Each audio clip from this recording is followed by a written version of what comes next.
Natty told me about your run-in with the poachers. I have some news about them as well. Can you meet me soon? I fear that some of what I uncovered has to do with you. When you have a moment, please stop by the Room of Requirement.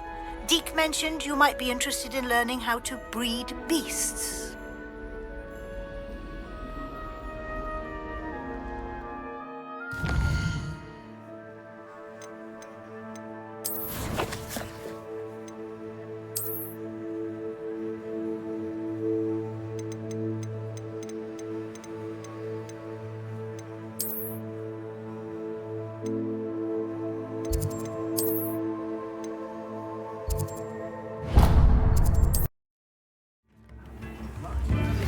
I have been asked to teach you the exploding charm, Bombarda. Once you have completed the tasks I've set forth, speak to me after class.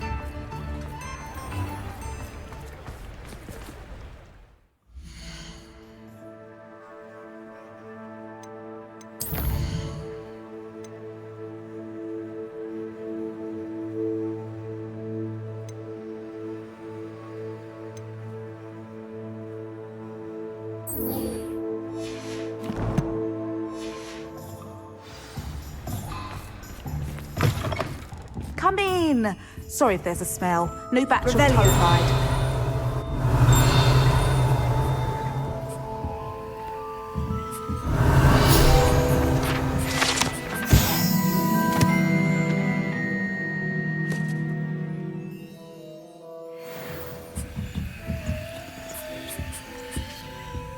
Now, what sorts of beast byproducts might you be looking to acquire?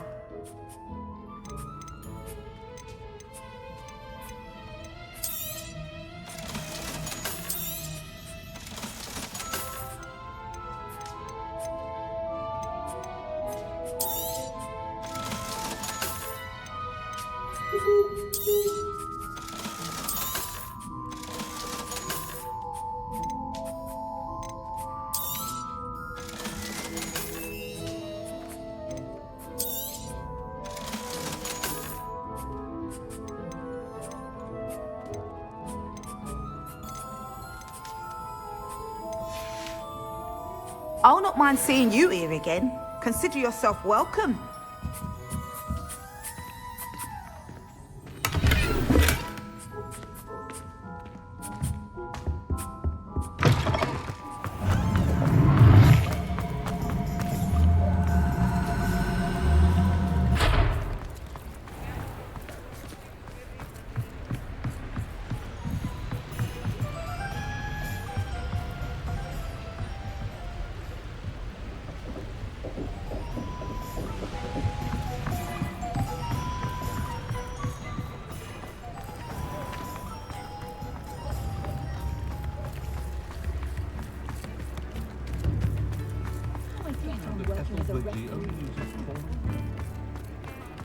My plan is to have enough galleons one day. Please, come in. Let me know if you need help finding anything. Plenty for your perusal today. Take your time.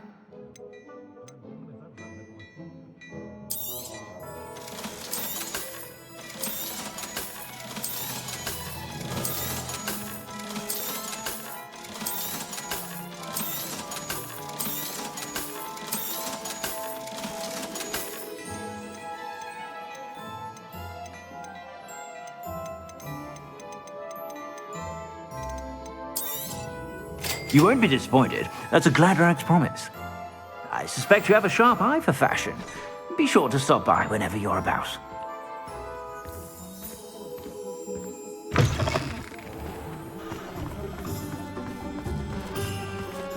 Don't forget who gets you the news.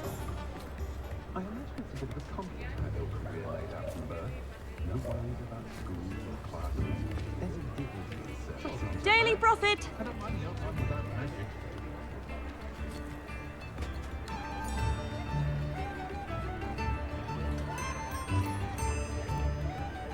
Get your Daily Prophet!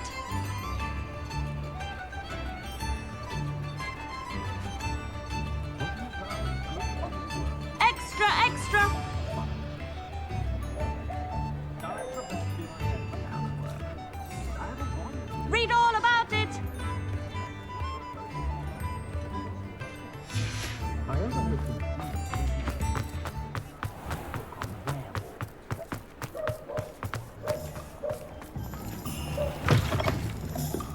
Revelio.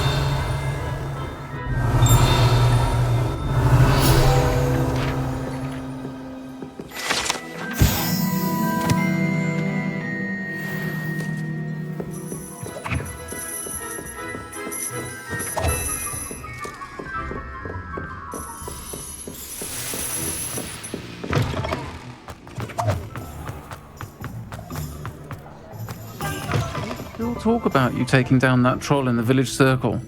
You certainly made an impression.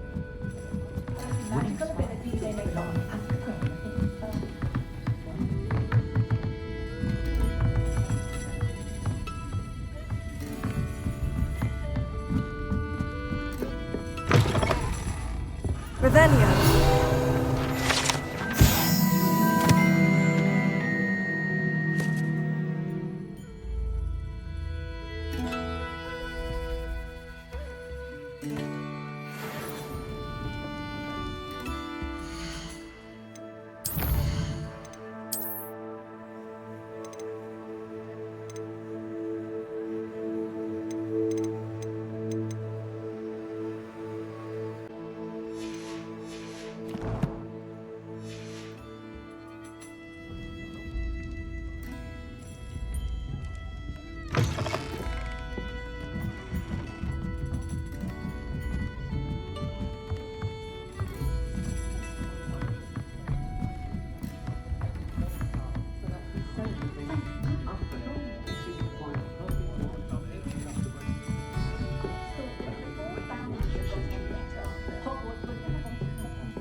Oh, I do hope Mary and her neighbours aren't harmed. Excuse me, sir. Are you all right? Just barely. But I don't want to trouble a student with my woes. I am indeed a student, but I could very well be able to help you. I'm not so sure. Name's Crispin Dunn, by the way. I trade in the surrounding hamlets. Do the most business in Arranshire. A lovely little hamlet. Just stunning gardens. Just the other day, the Daily Prophet ran an article on its scenic hedgerows. Actually, before I go on, I should ask, are you afraid of spiders? Spiders don't bother me at all. You'd be impressed by how many I've dispatched lately. Lucky you. The hamlet's overrun with the vile things, and they're acting abnormally aggressively. I'm concerned about my customers, of course, but it appears that most of the hamlet's residents fled to safety. It's my friend Mary I worry about. I haven't heard from her, and I fear she's trapped in her cottage. Understandable. But why don't you check on her yourself? I would, but I have a crippling fear of the eight-legged beasts, which I, unlike you, seem incapable of conquering. I don't know what to do. Can you think of anyone who can help Mary? Why are there so many spiders in Arranshire all of a sudden? I honestly don't know. I've never seen so many spiders in all of my life. It's almost as if someone's breeding them. They've trapped the entire hamlet in webs. I was lucky to escape it all. Mary always has a way with these beasts. It's very concerning not to hear from her. Why is it you can't conquer your fear of spiders? When I was a small child, I was being tormented and chased by a group of local bullies and slid into the hollow of a tree to hide. Within moments, spiders were crawling over every inch of my body. Seemed I'd stumbled on a nest. I couldn't move, paralysed by fear of the spiders and an equally profound fear of the wizards I knew were just outside the tree. I was there for what seemed hours. I can feel their legs on me now just talking about it. Ugh. Why didn't you ask the ministry for help? I did. Reached out to anyone who would listen. Tried Minister Spout old Spavin himself. But evidently they have their hands full with who knows what else. It seems this little hamlet has to fend for itself. I'll try my very best, Mr. Dunn. Please do. If you can think of anyone that may be brave enough to help, I'd appreciate it. Thank you. They'll find Arranshire southeast of Hogsmeade, just below the train station.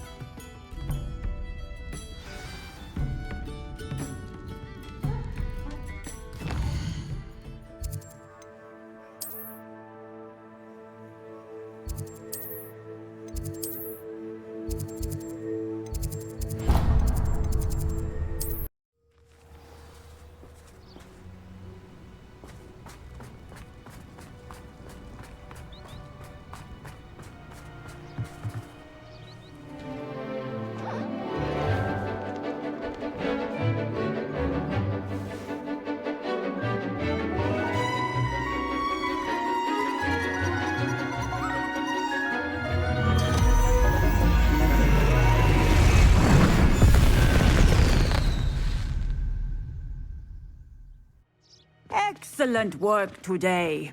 Class dismissed.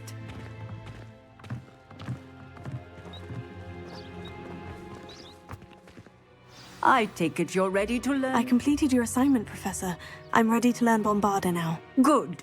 Now, this spell comes with a caveat. It should only be used when necessary.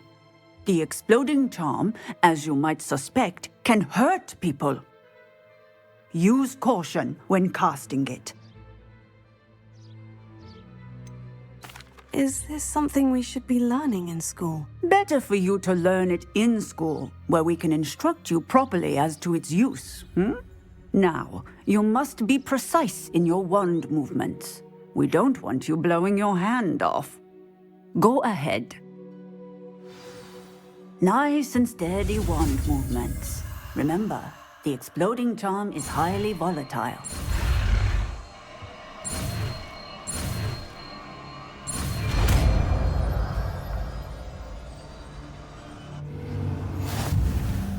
Well done. Now, let us put it into practice, shall we? Go ahead and try it on the pumpkins.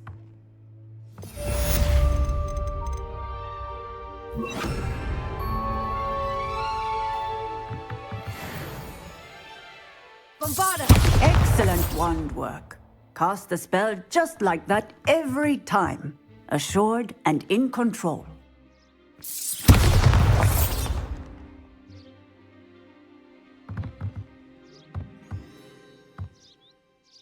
Professor, might I have a moment? Yes.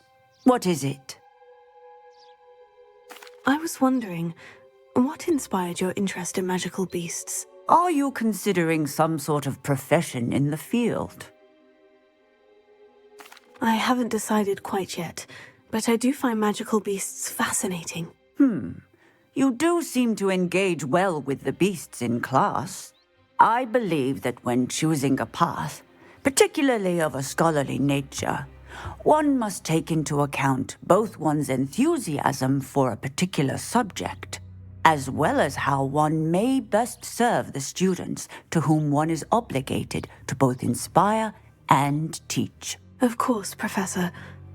When did your path become clear? I recall it quite vividly. It was the summer between my 6th and 7th years.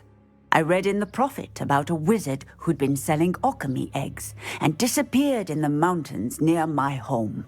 I knew of the alchemy, of course, from my studies, but they are native to lands east of here, such as India. I wondered if it was possible that an alchemy could be so nearby. Hence, I went to find it. What type of beast is an alchemy? It is a spectacular beast. A feathered, winged serpent-like creature that can grow or shrink to fit a particular space. Its eggs are made of pure silver, hence the desire to trade in them. Seems quite a challenge, finding an alchemy in the mountains. It was. After a few days, during which my parents grew increasingly annoyed at my absence, I found what little remained of the wizard egg trader. He was near a tree hollow, and there, inside, was a nest with 7 silver alchemy eggs. What did you do with them? Nothing. Beasts are to be valued for what they can provide for wizard kind. Protective clothing, potion ingredients, even wand cores. Only poachers see the value in ending a beast's life for galleons. I left the eggs alone. I hid, and moments later, the beast flew right over my head. Breathtaking. She then seemed to all but disappear as she shrunk to fit into the hollow. That sounds incredible. Indeed. I knew in that moment that I needed to understand all that I could about beasts and ensure that wizard kind learned to benefit properly from them. Now, I trust that I have answered your question. You would do well to continue your study of beasts, regardless of your chosen path. Beasts and all that they provide will vastly improve your life, and perhaps one day even save it. I shall remember that, Professor. Thank you.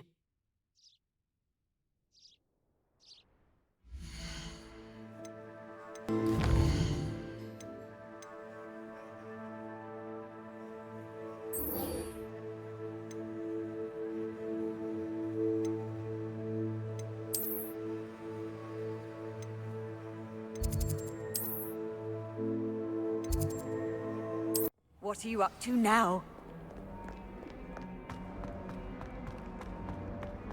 What's this I hear about rule breaking? You're at school to learn, not to frolic around like a muggle! Learn to behave yourself, or it will be worse than howlers for you!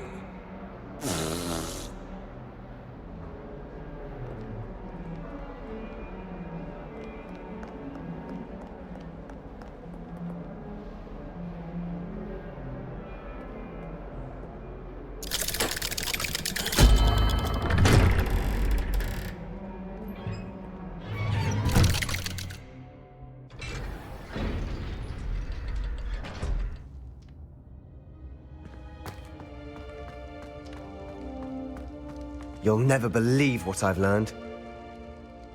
What did you discover in the spellbook we found in the scriptorium? Salazar Slytherin's spellbook was a little difficult to interpret, but fascinating.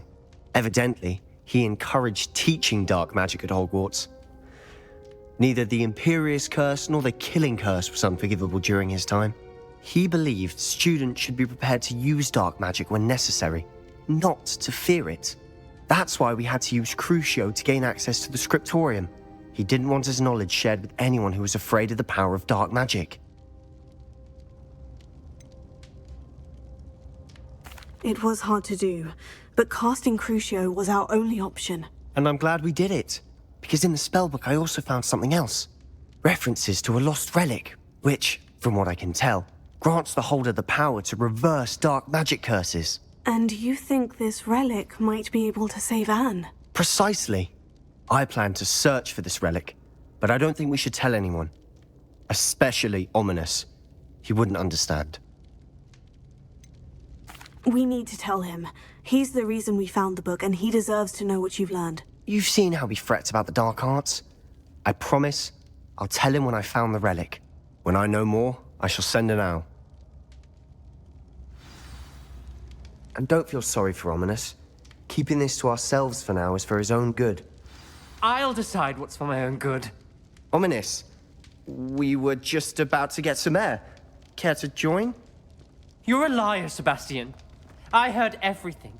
You swore you'd never engage in anything to do with dark magic again. No, I didn't. I said I understood you wanting that. I'd never swear to give up on finding a cure for Anne. You don't know when to stop, do you? I know when not to stop. Leave this alone, Ominous. I'll be on my way.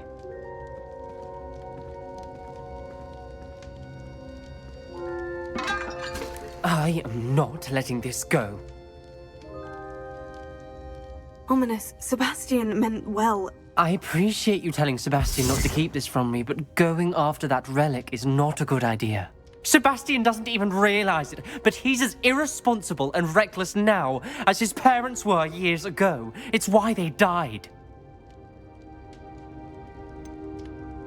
I knew his parents died, but I never heard what happened. Mr. and Mrs. Sallow were professors.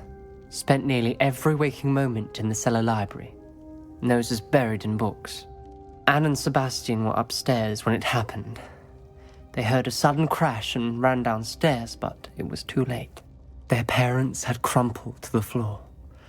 A defect with the lamp in the cellar caused the room to fill with an undetectable toxin. Sebastian and Anne were helpless. They had no magic yet. What a horrible story. It is. That's why I can't understand Sebastian's recklessness. I've practically lost Anne. I cannot lose Sebastian too. Please avoid anything to do with that spellbook. Some references Sebastian mentioned in the book do worry me. I'm glad you understand. I hope Sebastian pursues this no further. But if you think he might, please let me know. It would mean a lot.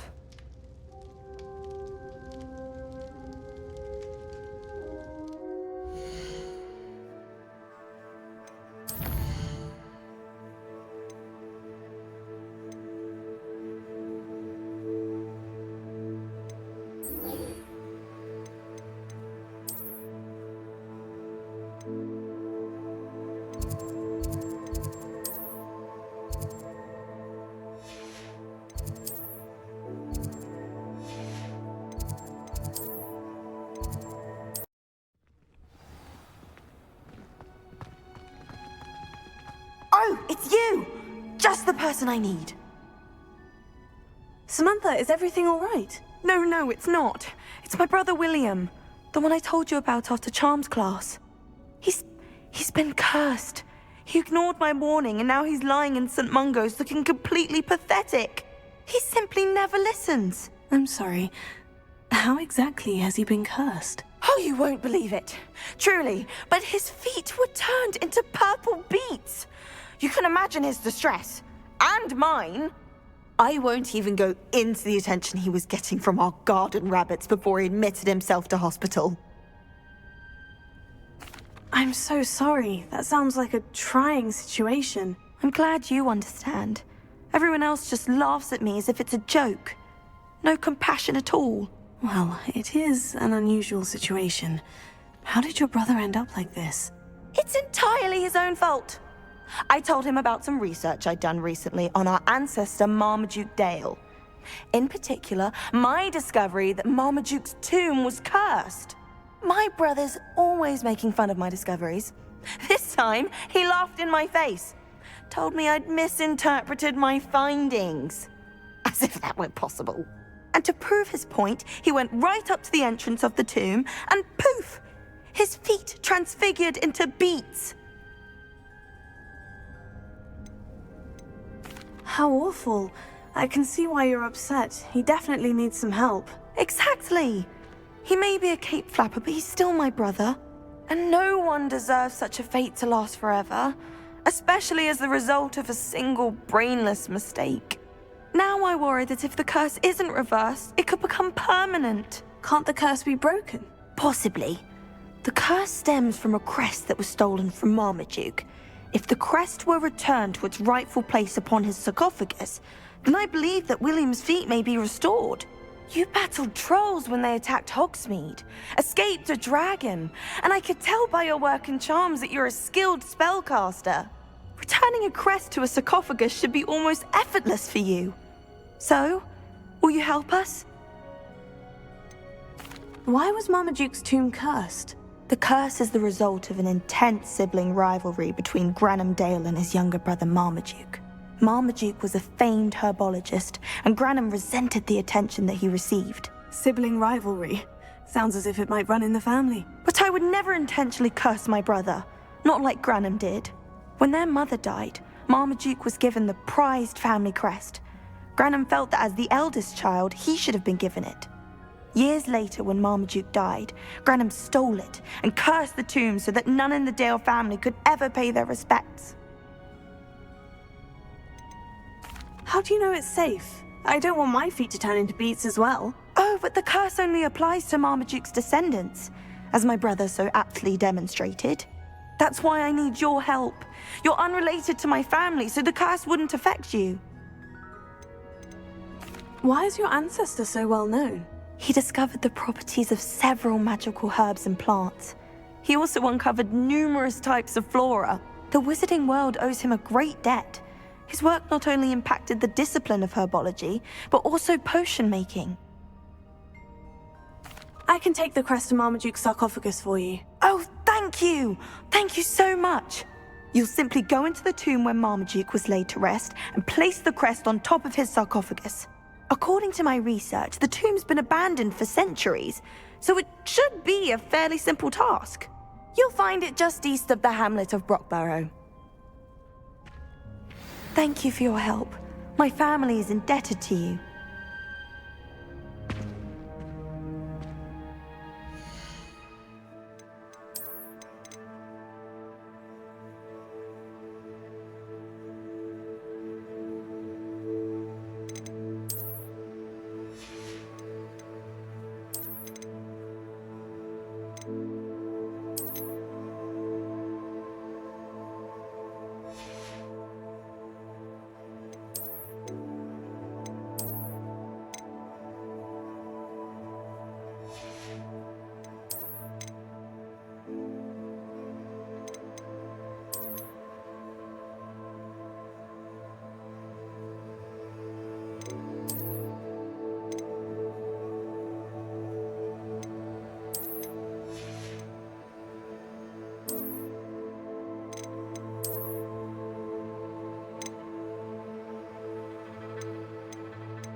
I need to find the tomb near Brockborough and place Samantha's family crest on a sarcophagus there.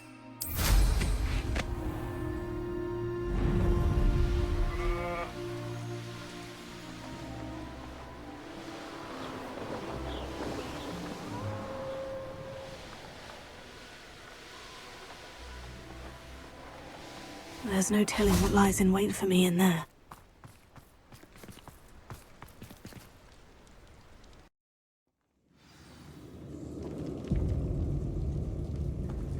Oh, my feet didn't turn into beads.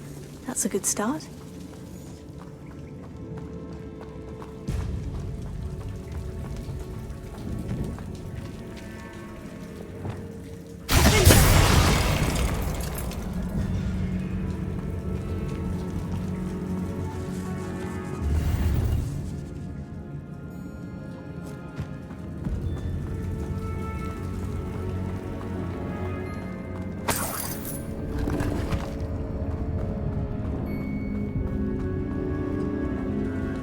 Should have known a herbologist would use Devil's Snare.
Lumos.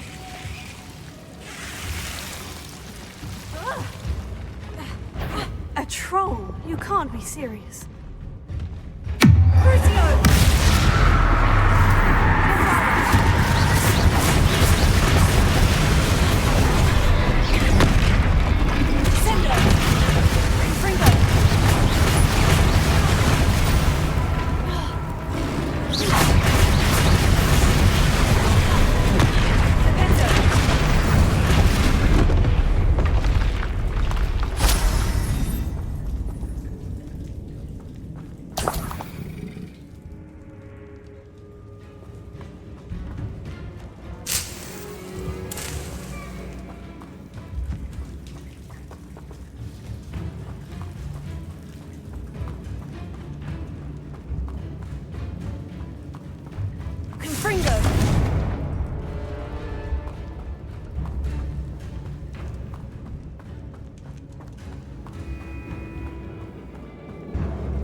A sarcophagus. This must be Marmaduke.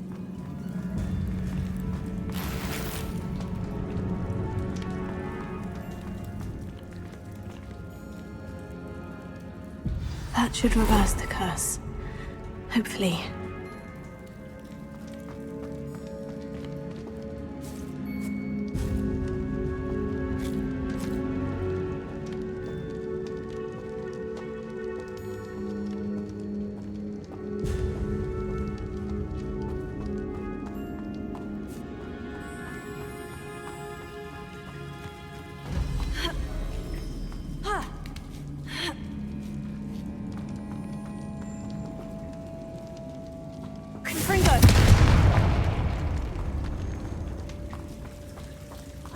Marmaduke certainly left behind more than plants.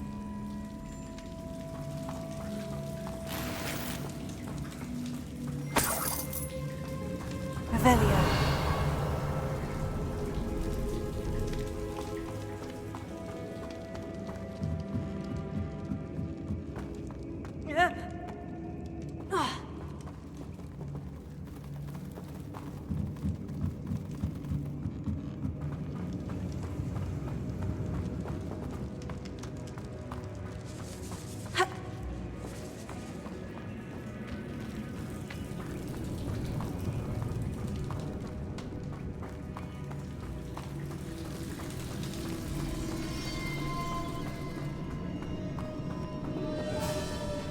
Samantha will be glad to hear that the crest has been returned. I certainly hope it reverses the curse.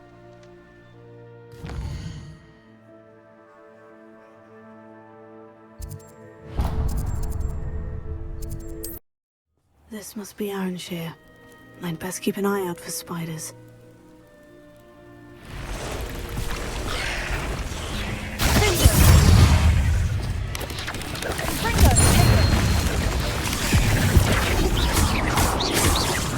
They're even more aggressive than I expected. Stupid! Confringo! Stupid! Bombarda! Sendo! Leviosa! Crucio!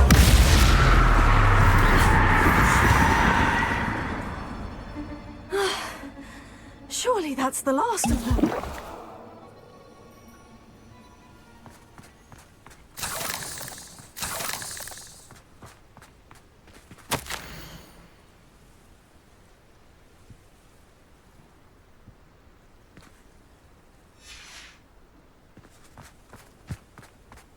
Revelio.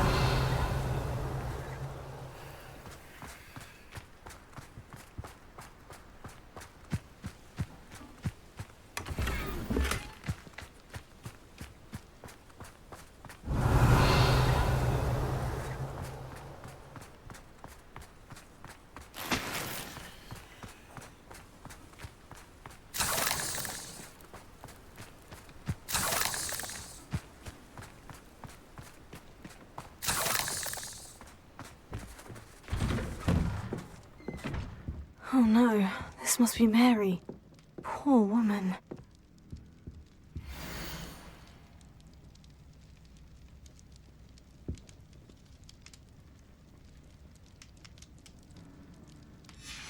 If Mary was breeding these things in her cellar, that means there are more underground.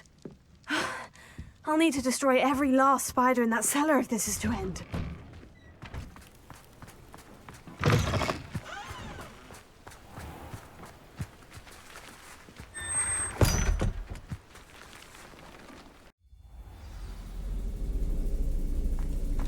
This is where Mary bred the spiders. They're not here now.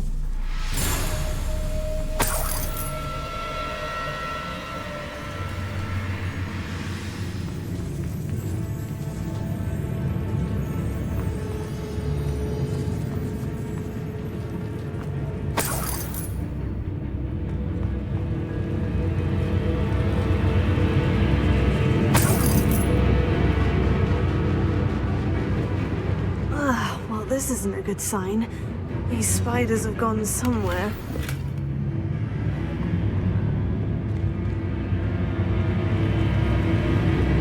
A ladder? I'm not sure I want to know where this leads.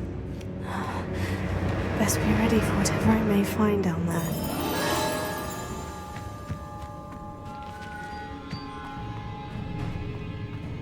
Hexax. I need to find and destroy all of these before the situation gets even worse. Bombarda! That's one exact destroyed. I should get the rest. Crucio!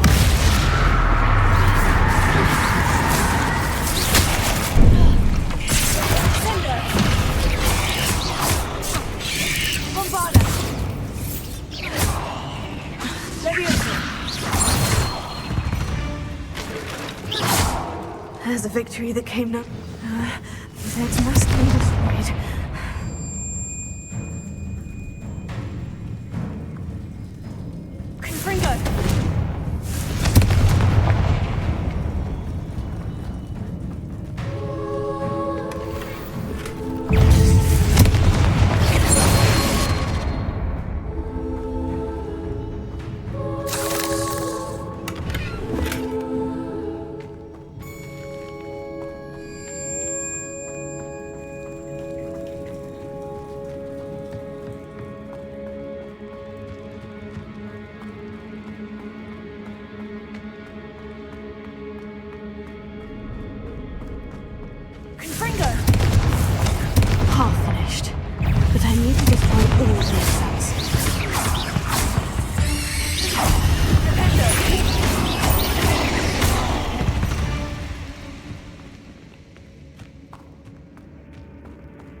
Confringo! This is definitely going to anger your parents.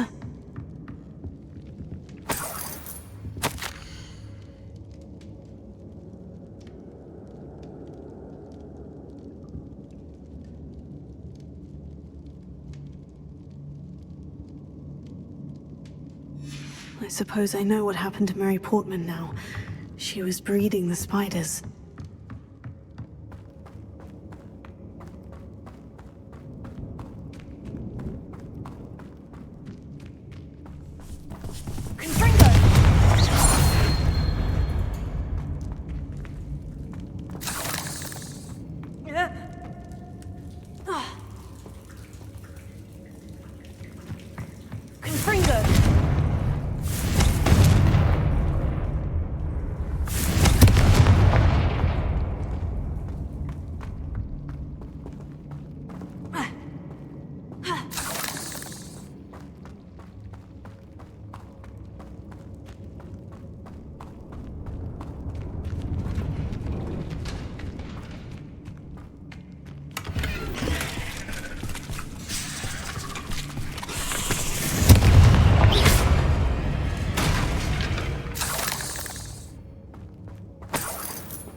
I hate to think that they see me, but I don't see them.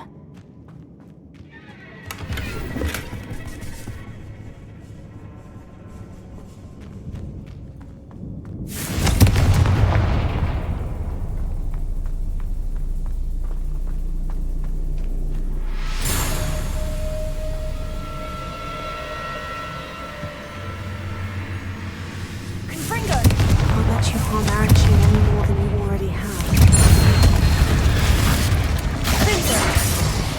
Here. 8 legs is simply too many. Confringo!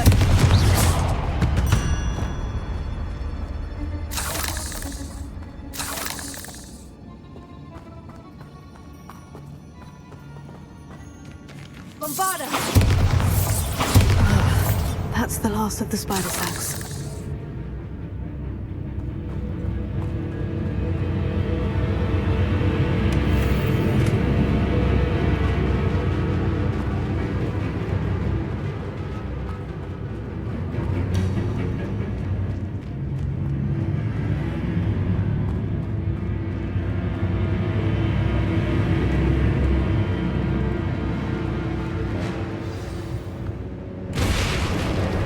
I hope that's the last spider.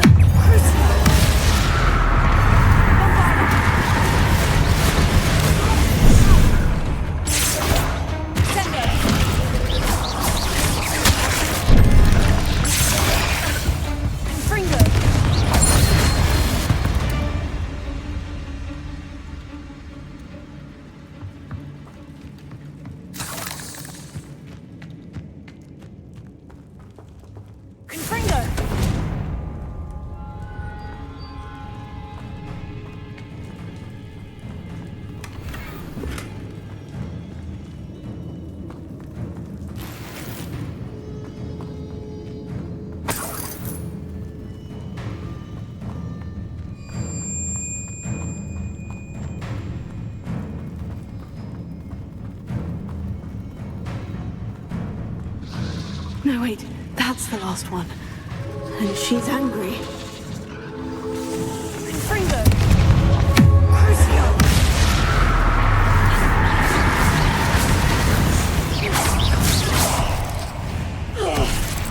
I'll be having nightmares for the rest of my life after that.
Revelio.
Revelio.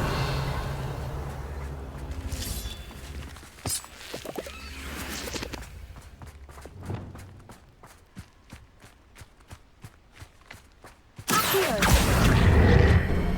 Wingardium Leviosa.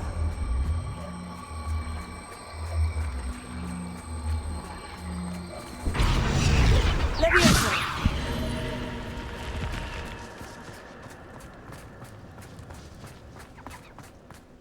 This could prove dangerous if I'm not careful.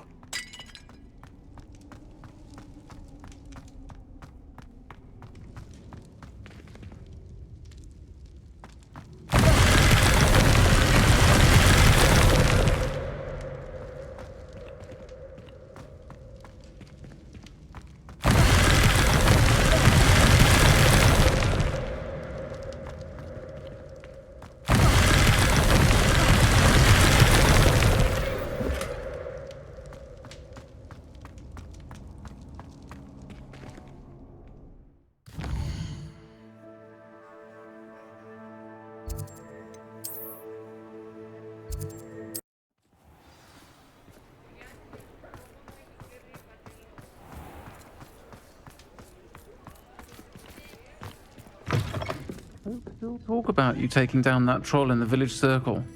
You certainly made an impression.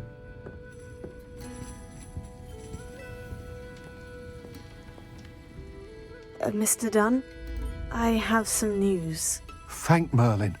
About my sweet friend Mary.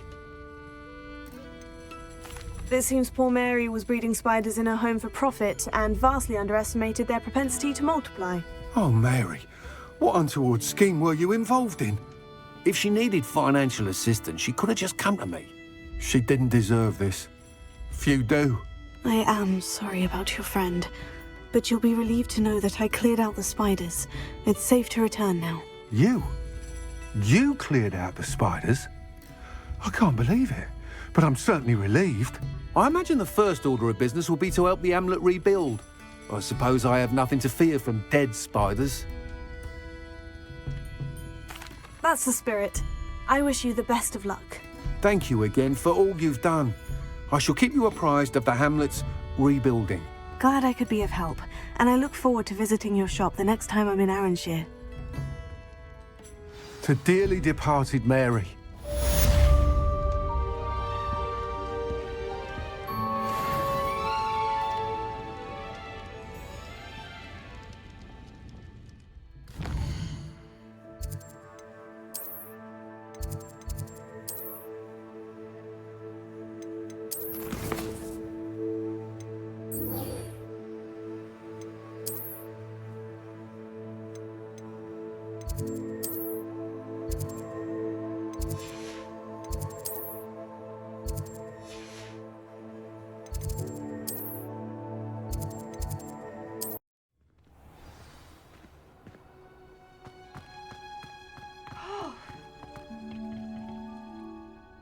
I'm happy to tell you that I returned the crest to Marmaduke's sarcophagus, just as you asked. I thought as much.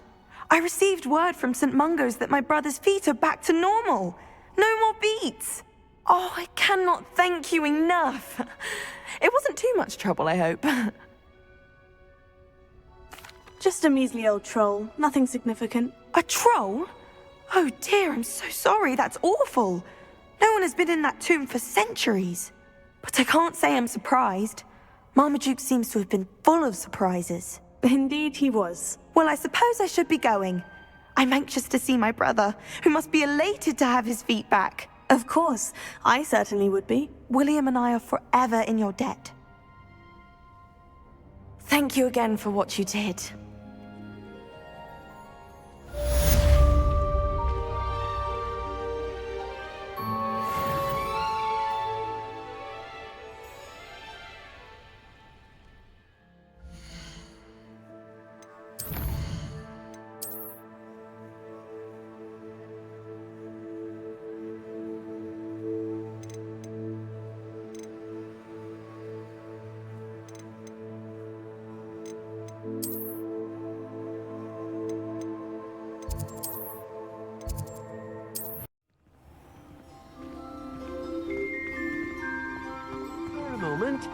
Deke has an idea to share with you.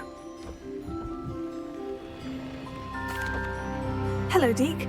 You wanted to talk to me? Indeed. Deke thought you might want to learn how to build a breeding pen so that you can breed beasts. I don't know, Deke. Sounds a lot of work. Can't I just carry on rescuing beasts? Rescuing and breeding beasts go hand in hand. Young beasts are particularly vulnerable to poachers. Breeding beasts here in the room will allow us to keep the younger ones safe. I see. And what do I need to do? First, bring a pair of beasts to the room. One male, one female. Deke suggests rescuing thestrals, as they're at great risk from poachers. Noble creatures, but their relationship with death gives them a bad reputation. They're prized by poachers for their tail hairs. I've seen thestrals before, but where would I find a pair of them nearby? Deke has seen some wild thestrals not too far from the Hogwarts grounds. Then you'll need to purchase a spellcraft for the pen from Tomes and Scrolls and gather the materials it requires.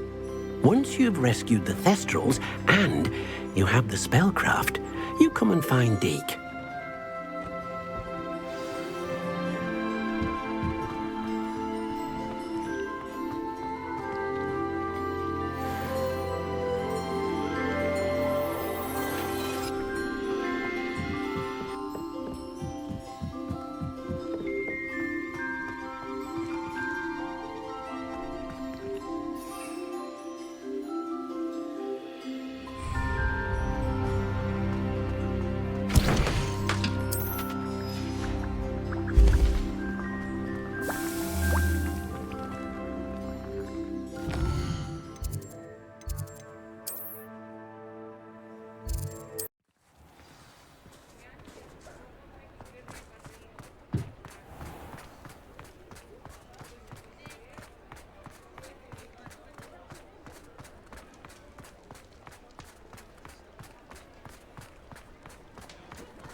Hello there, come on in. Plenty to look at here.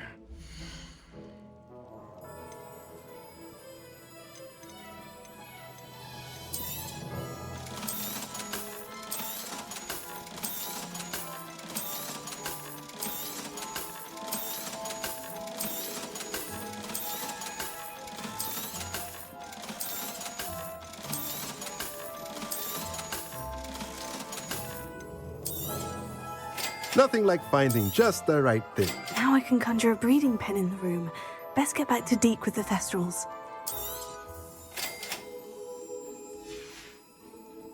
Let me know if there's anything else I can do to help.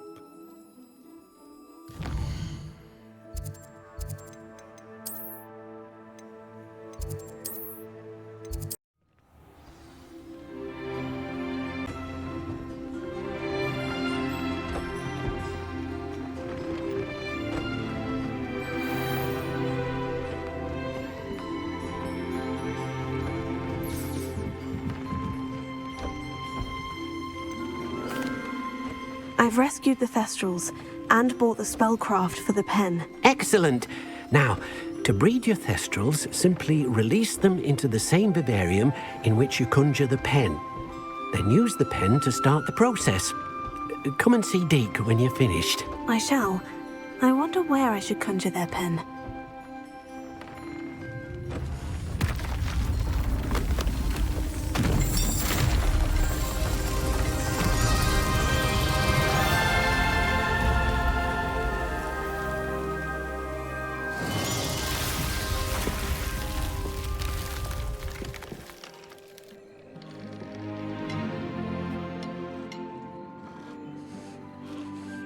Deke never grows tired of the room's surprises.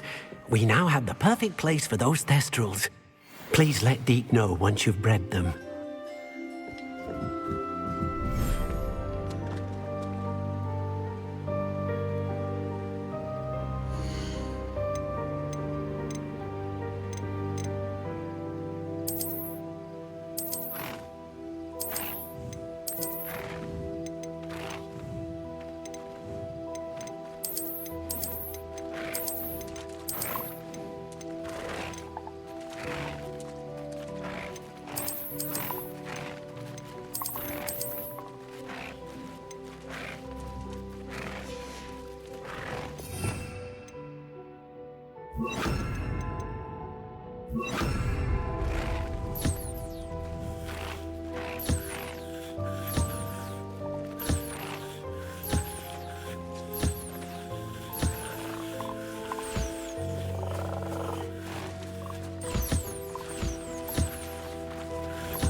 I'll look after you.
Revelio.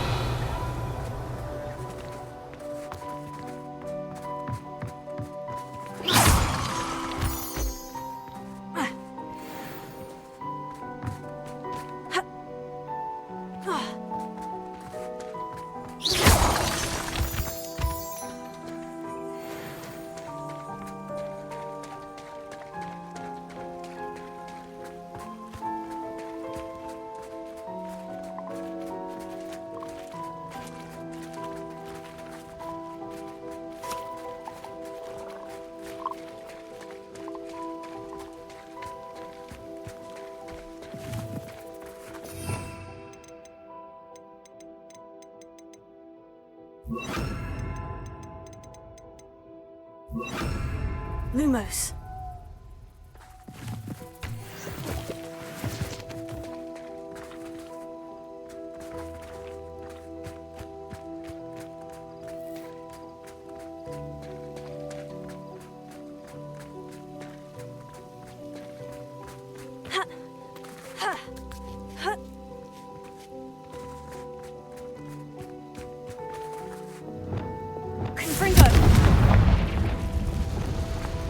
Lumos.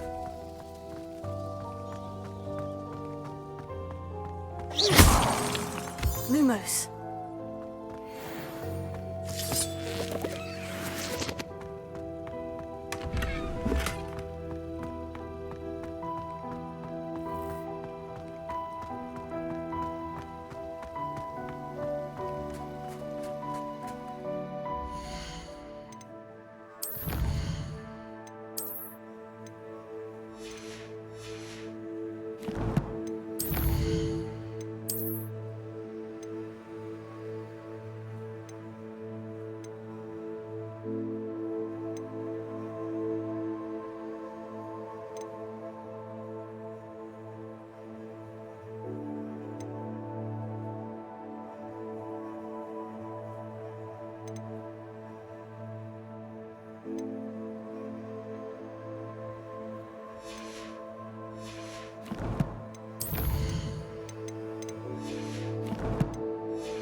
I'm not going to hurt you.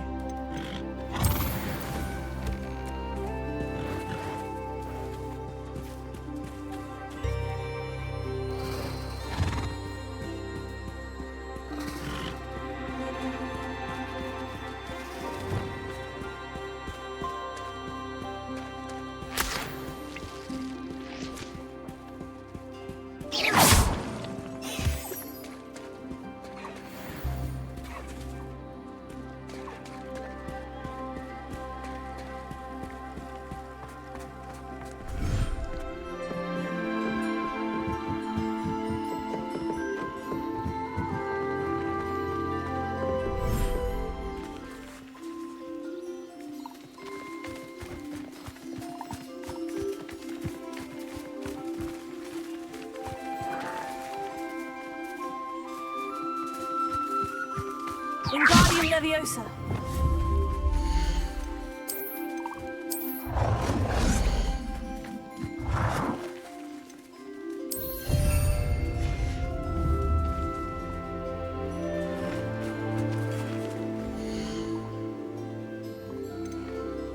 Professor Howin will never believe this.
Pink Smedleys will always look upon you as a trusted ally and friend.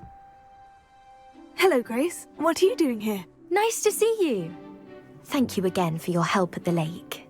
I've become quite good at Summoner's Court, and I'm waiting for my next opponent. I suppose that's you. I suppose so. Shall we begin?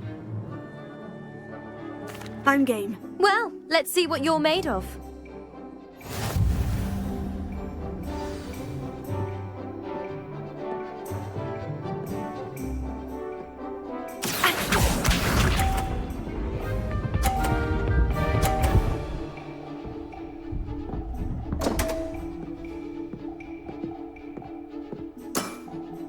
You didn't see that.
Well, it appears I've been bested.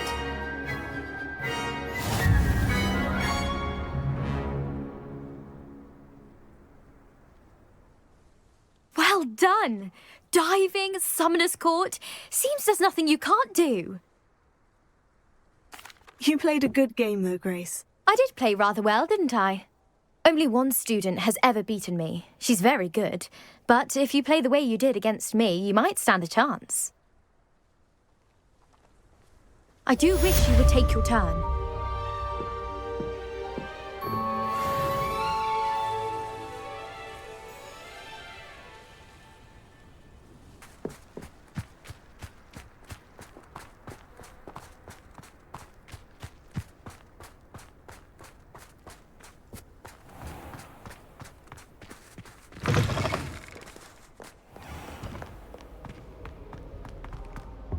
Why would Helga Hufflepuff have you?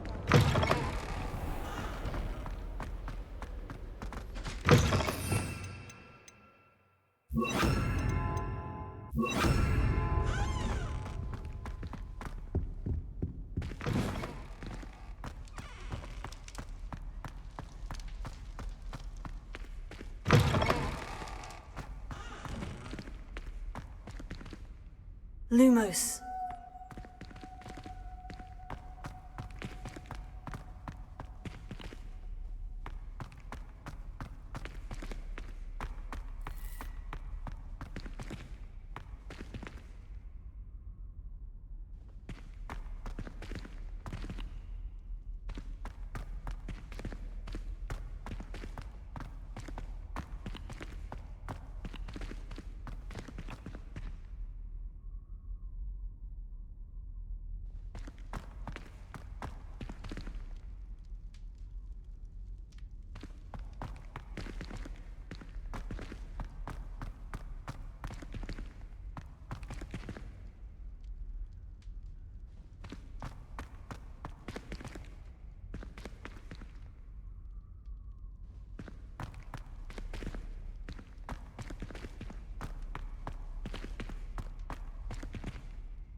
Lumos.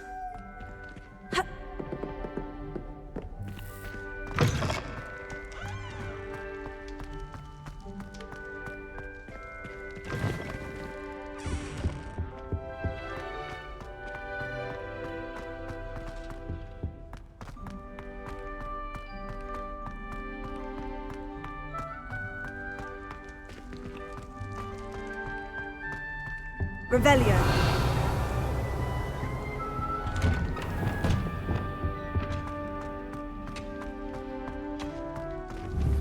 Confringo. Accio.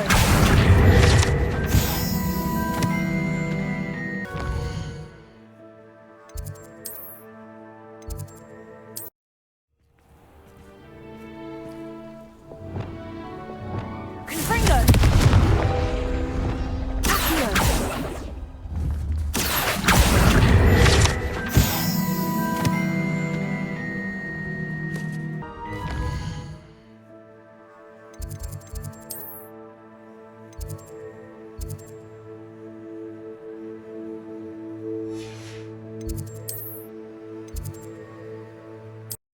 What are you up to now?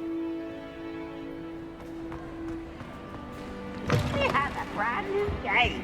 Just beware the open flame. Warm.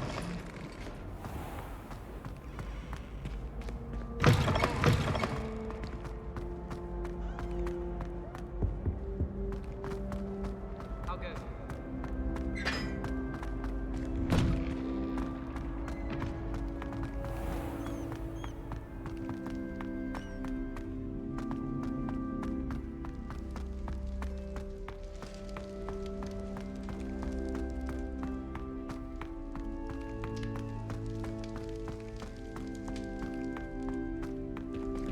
Aloha Mora.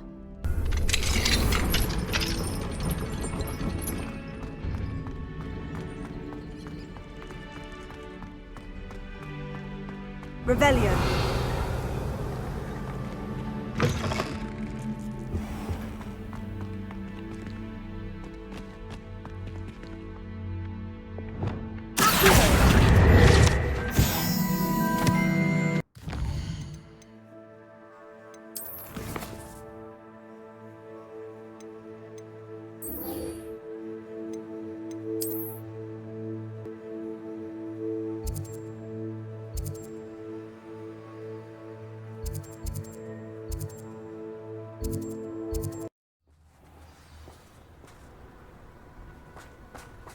If those poachers come after my livestock, I'll show them.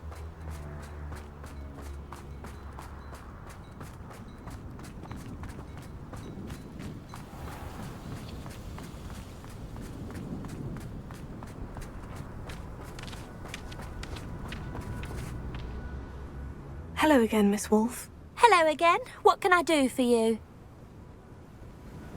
What do you have for sale? Do you know what you might be looking for? Oh, you'll like that. I guarantee it. Thank you for your business. Hope you'll come and see me again.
This looks intriguing.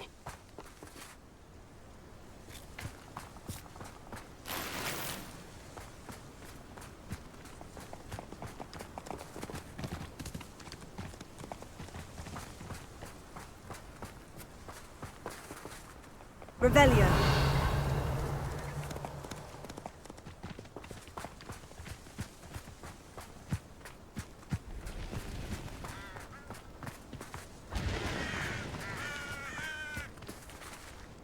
These rocks have seen better days.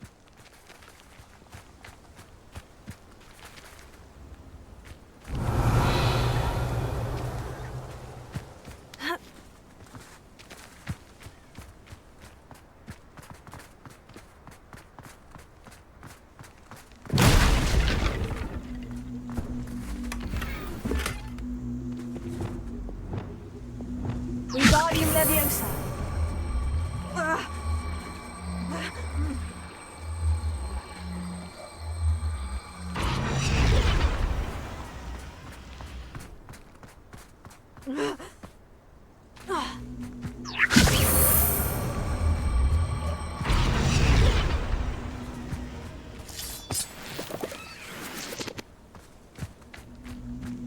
Leviosa!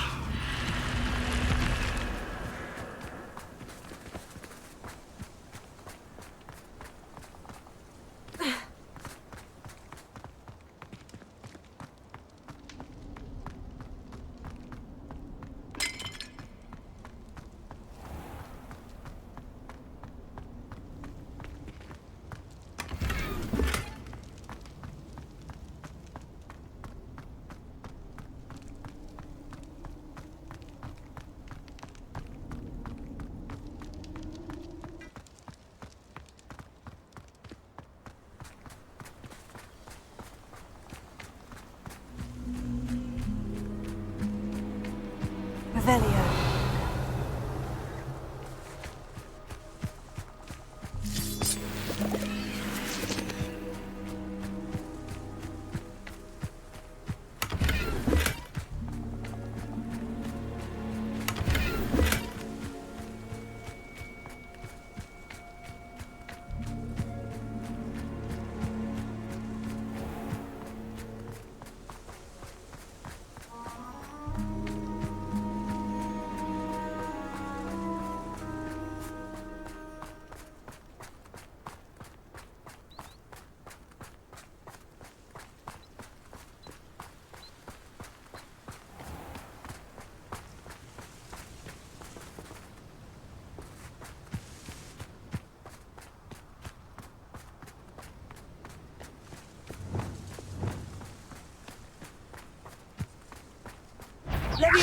A lamb to the slaughter.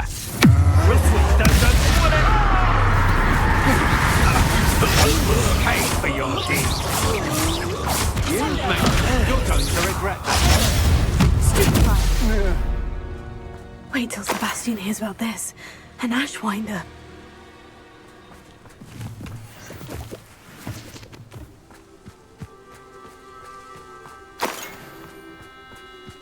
Revelio.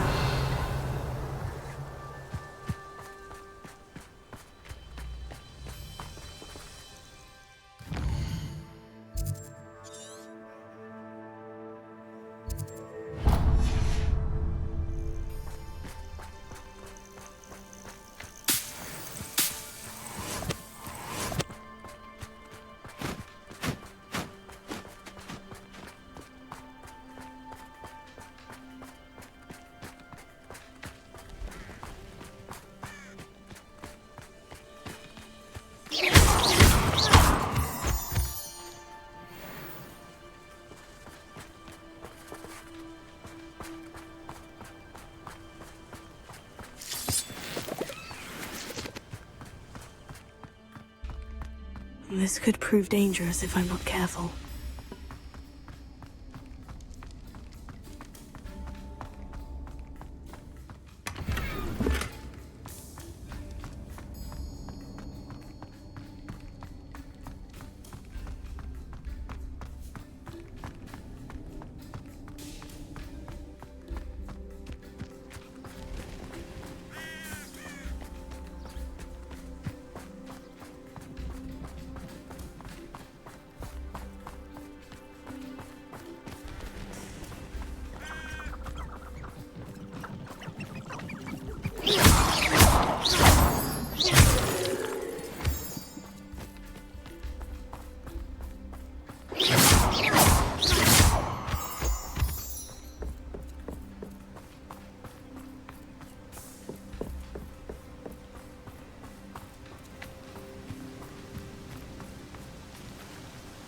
Is Highwing all right? Natty told me what the two of you did.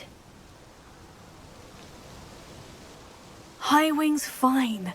I'm keeping an eye on her. She's safe, Poppy, I promise. Good. Whatever the poachers are up to, I want Highwing far from it. You said you had news about the poachers, and that some of it had to do with me. It did. I overheard them talking in the Hogshead, and did you know that they have orders from Victor Rookwood to capture you on sight? Does this have anything to do with Rookwood and Harlow coming for you in the Three Broomsticks after the troll attack? It does, somewhat. But at the moment, I'm more concerned about what else you heard the poachers are up to. Fair enough. But I hope you'll let me know if I can be of help, especially after what you did for Highwing. Does the name Horntail Hall mean anything to you? I'm afraid not. Why? What is it? The poacher's best kept secret, apparently. The name came up twice, but they never went into detail. I also overheard one of them bragging about all the gold they're making, at the expense of innocent creatures, undoubtedly. The poacher spoke of this area, and I thought if we searched around a bit, it might give us clues as to what they're doing. If you ever meet my gran, this trip never happened. Keeping things from Gran, are we? I normally tell her everything. She might be my best friend after Highwing, but she knows how I feel about the poachers. I think she worries I'll do something ill-advised. Whatever gave her that idea? This way.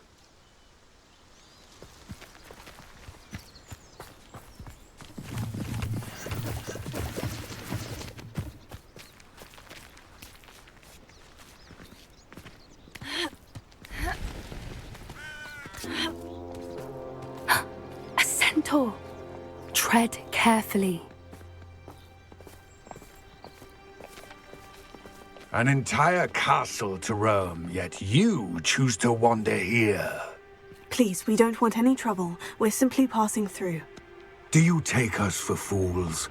That we do not notice more and more of your kind around here, in league with the poachers? We aren't involved with them. If anything, we want to see them stopped. I hope for your sake that is true. Our kind is swiftly losing patience with the poachers and those they work with.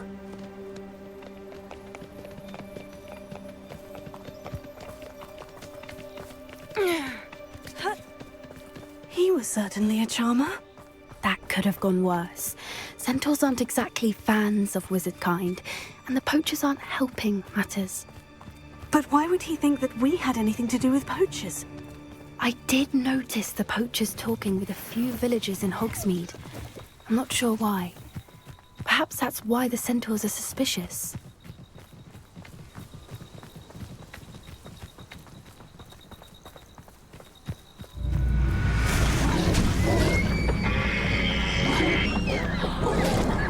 That's the third time I've seen a dugbog behave that violently. It seems that a lot of beasts have been more aggressive than usual lately. I've noticed that too. It's almost like there's something in the water.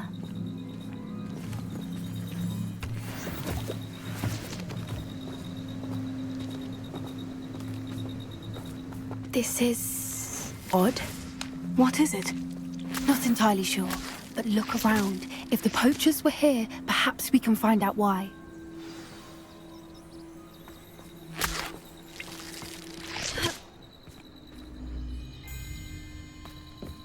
Why wouldn't they take their cages with them when they left? Pelts. Poor beasts.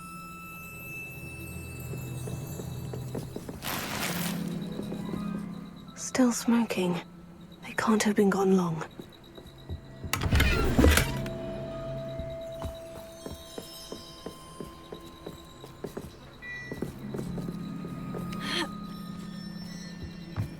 This is goblin metal. Seems out of place in a poacher camp. I should tell Poppy about it.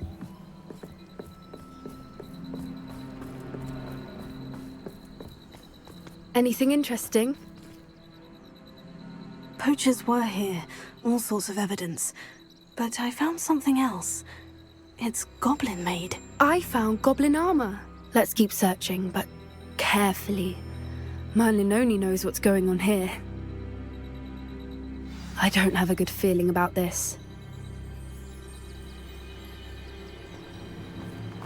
How do goblin and poacher interests align?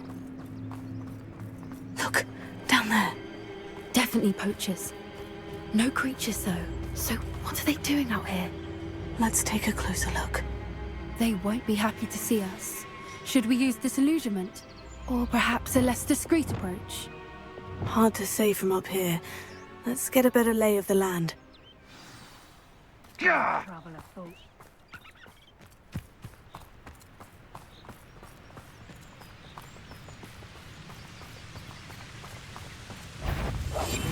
One foot in front of the next and quiet as can be. Perhaps I shall scout around Felcroft for something to poach.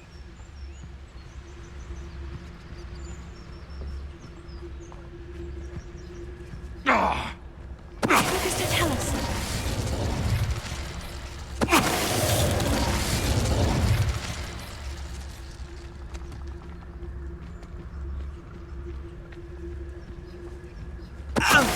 Better not be a trick.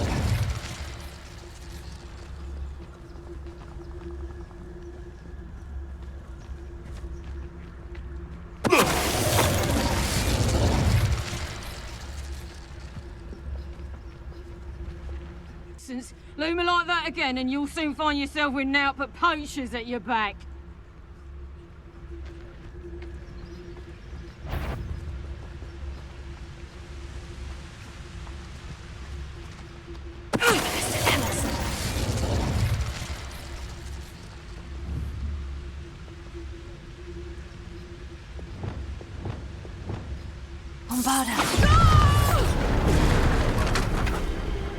Merlin, you'd think they were guarding the Nexus of the magic himself. What is going on here? Only one way to find out.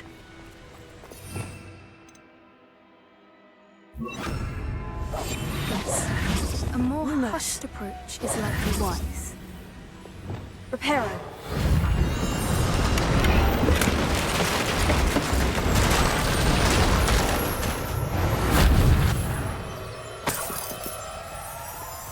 Revelio.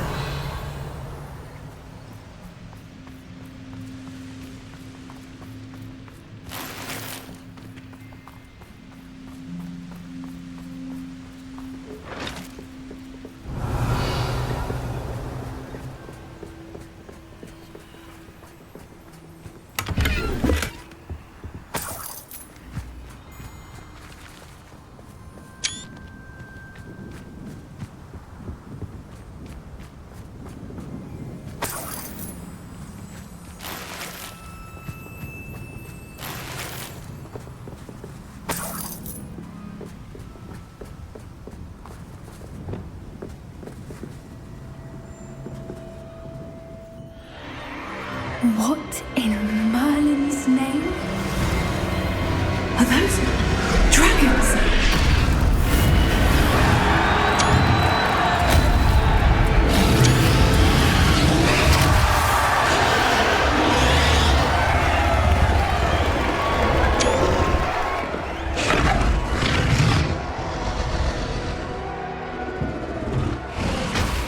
It's a dragon fighting ring. This is Horntail Hall. The name makes sense now. And the secrecy. No wonder the poachers were in Hogsmeade so much. Likely taking bets and spreading the word. Given how crowded it is here, how could they possibly enjoy this? The centaurs have every right to be disgusted with wizard kind. There must be more dragons here. The poachers are far too greedy to run a fighting ring with only 2 dragons. We should take advantage of most eyes being on the fight and look around. But be discreet. You especially can't afford to be spotted. That's it. Lightfooted's the word. Don't know what Victor was thinking, striking a bargain with him. Focus to tell us.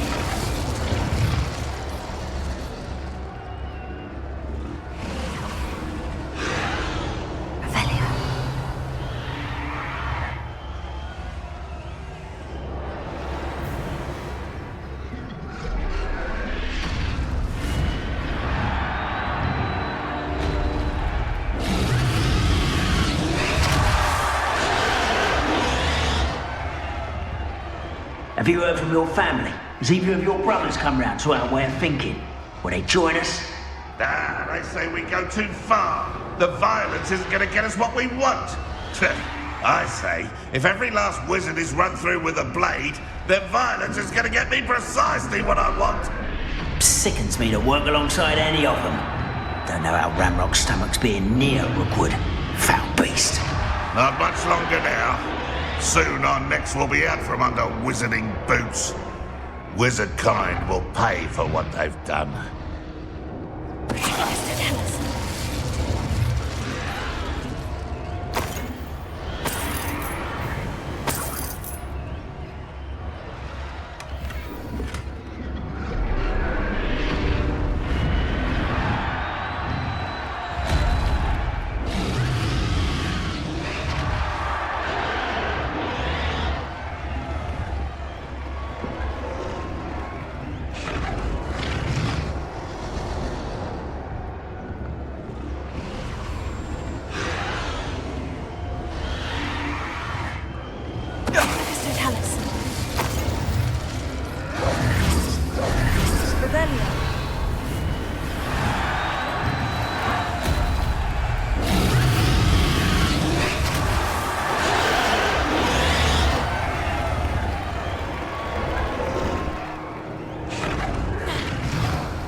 Did you hear those goblins? Ramrock and the poachers must be working together. Poppy, something's going on behind you. What's going on down there?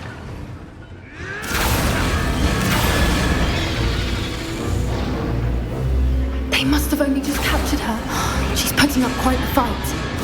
Not a fair one, though. Not with her chained up like that. Let's even her up, shall we?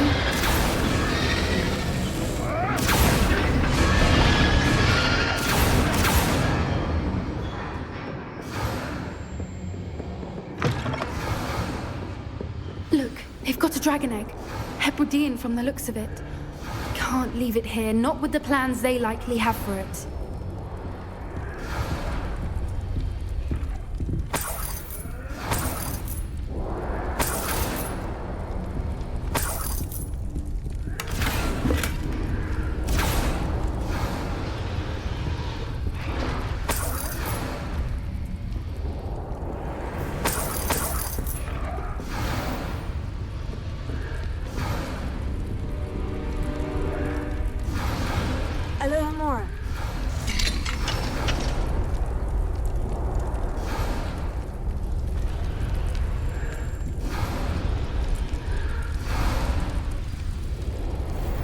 All right, I have the egg.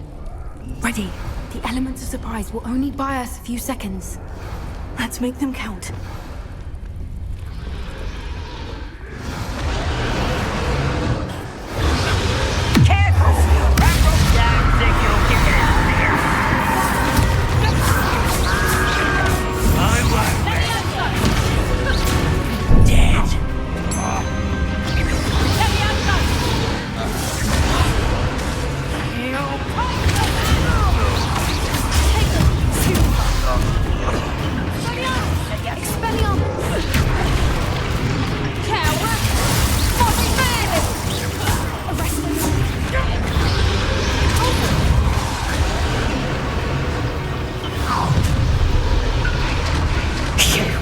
You're the one we're looking for, and you brought a friend. Let's stop somewhere.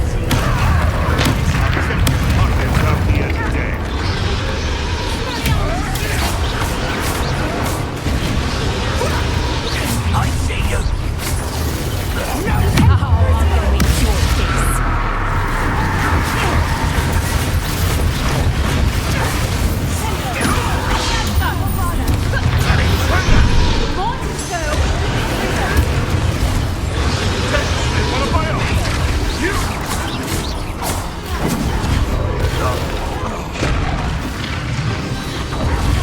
We don't have time. We need to free her now before more show up.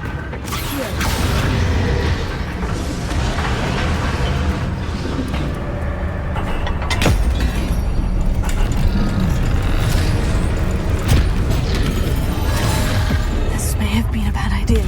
I suppose we'll find out.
This way.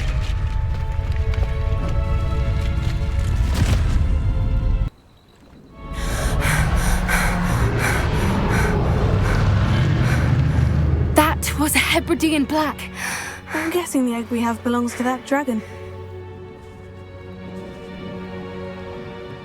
I don't think she knew they had her egg. She wouldn't have left without it. What now? She didn't exactly leave us a calling card. I don't know. Nothing about this day was expected. Not the goblins, and definitely not the fighting ring. The last thing I planned on was a dragon egg. And the poachers saw us, which cannot be good. Since the dragon we freed flew off, does that mean we get to keep the egg? I'd much rather we have it than the poachers, at least for now. But I don't think we should keep it indefinitely. It'll be hard hiding something like this from Professor Weasley for long. Should we expect trouble from the poachers, given the trouble we just caused? It'd be foolish not to expect it. They're not a forgiving lot. I'm sorry to say that you likely have a larger target on your back now because of what we just did. We aren't helping ourselves standing here. Let's get to safety. We can sort this out later. You're right.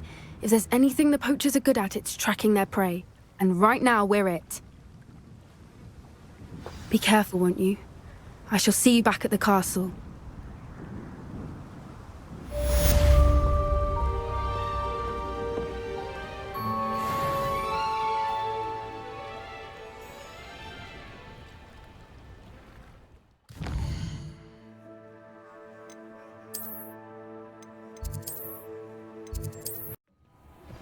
It's time you learned the transformation spell. After you've completed the required tasks, which I'm certain will prove useful in finishing your field guide, attend my class to learn the new spell.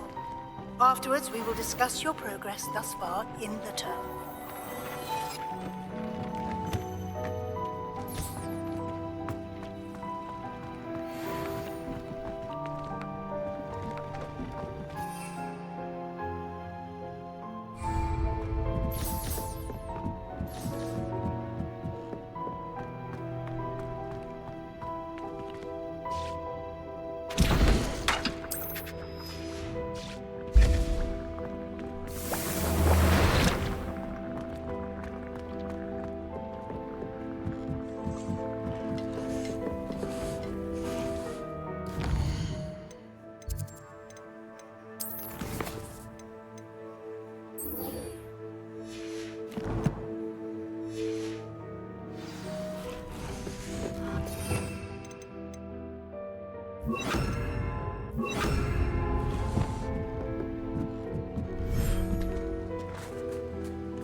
I should let Deke know about the newborn Thestral.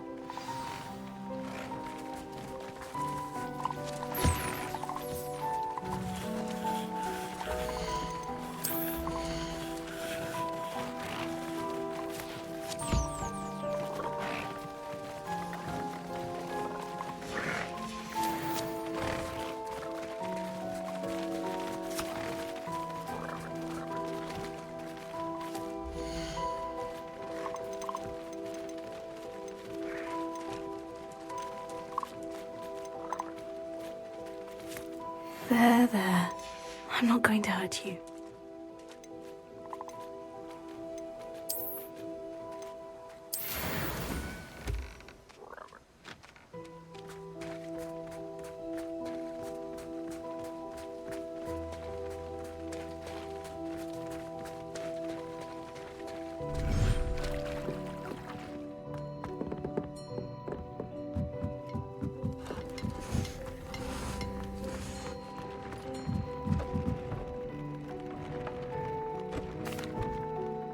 Hello, Deke. You'll be pleased to know that a little Thestral was born. How wonderful to have more Thestrals in our world. Such misunderstood beasts. I'm sorry that we both can see Thestrals, Deke. Deke is privileged to see such majestic beasts, but sometimes wishes Deke couldn't. Deke is to blame. What do you mean, to blame? Years ago, Deke's master ordered Deke to help him capture a phoenix, the rarest of all beasts, that master had spotted high on a cliff. The phoenix was the most beautiful beast Deke had ever seen. Deke begged master to leave her be. When Deke hesitated to climb up the cliff as ordered, Deke had to punish himself. As Deke punished himself, master grew angrier and angrier, and in his frustration cast at the regal bird. Deke suspects the phoenix was protecting eggs when it swooped down in fear and fury. Before Deke could reach him, master fell from the cliff. Deke stayed on that cliffside for days, punishing himself, before Tobbs found him. It sounds to me as if your master got what he deserved.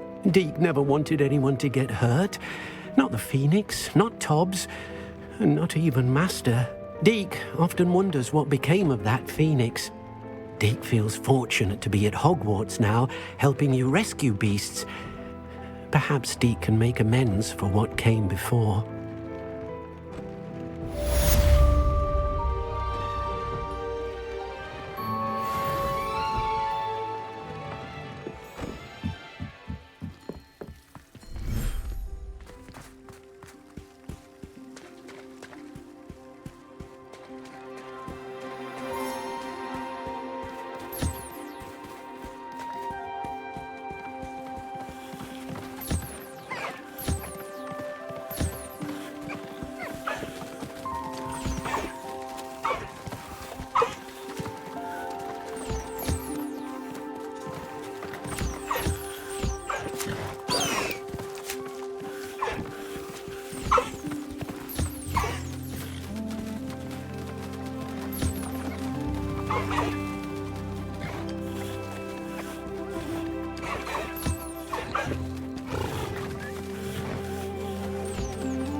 My mother would like to speak with me. I believe she has learned about some of what we've been up to. I'm hoping she may be easier on me if you are there.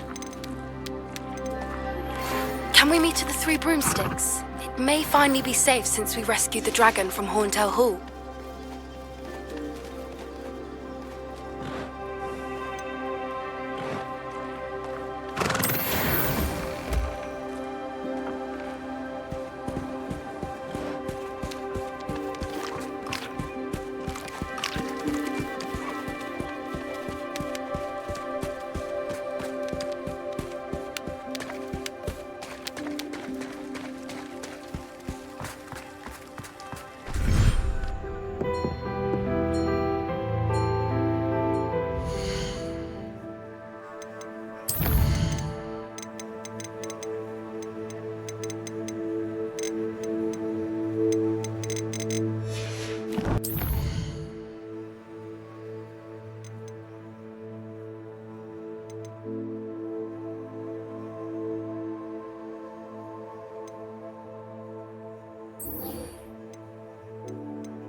So frustrating.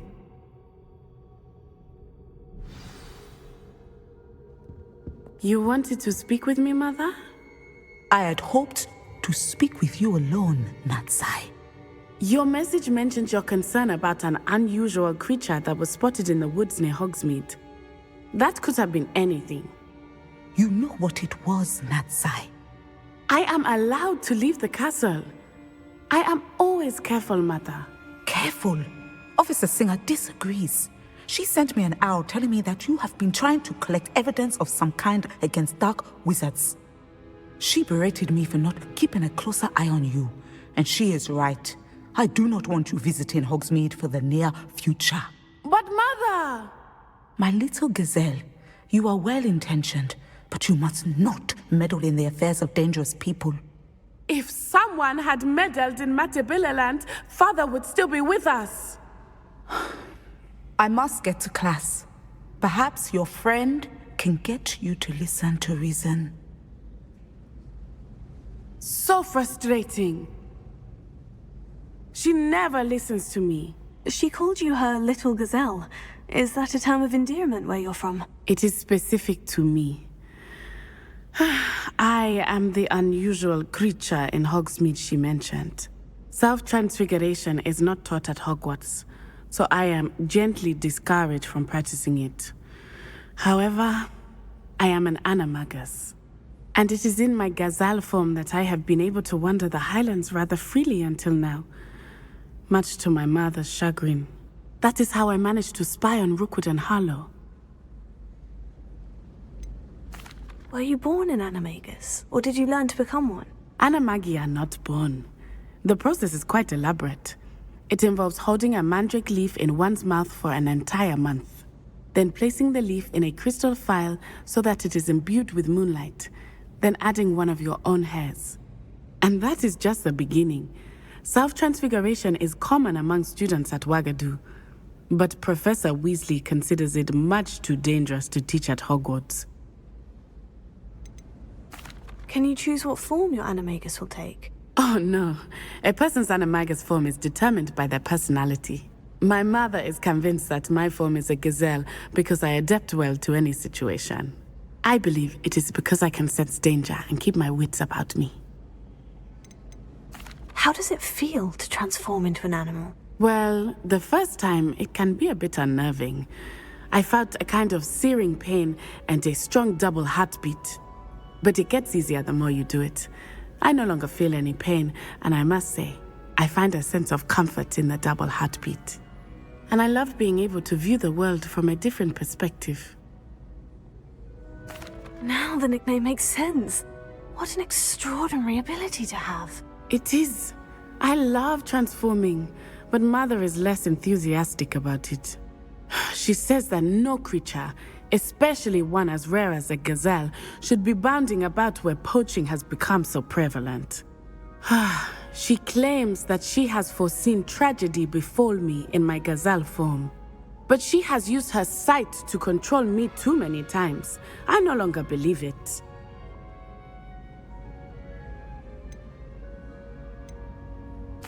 She's concerned for your safety. It may be best for you to stay away from Hogsmeade for now. That may be safe, but I do not believe that it would be best. Do you? You could have fled the moment you discovered that Rookwood, Harlow, and Ranrock were after you, but you did not. I choose to act as you have. I must deal with Rookwood and Harlow, not hide from them. My mother cannot know where I am all the time. Thank you for being here during that rather awkward conversation.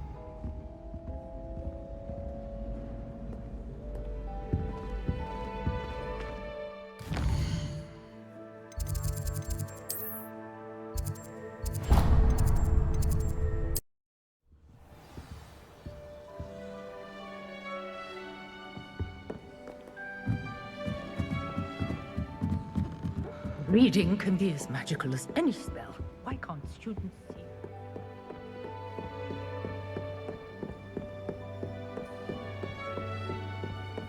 That book Professor Weasley asked me to find should be around here somewhere.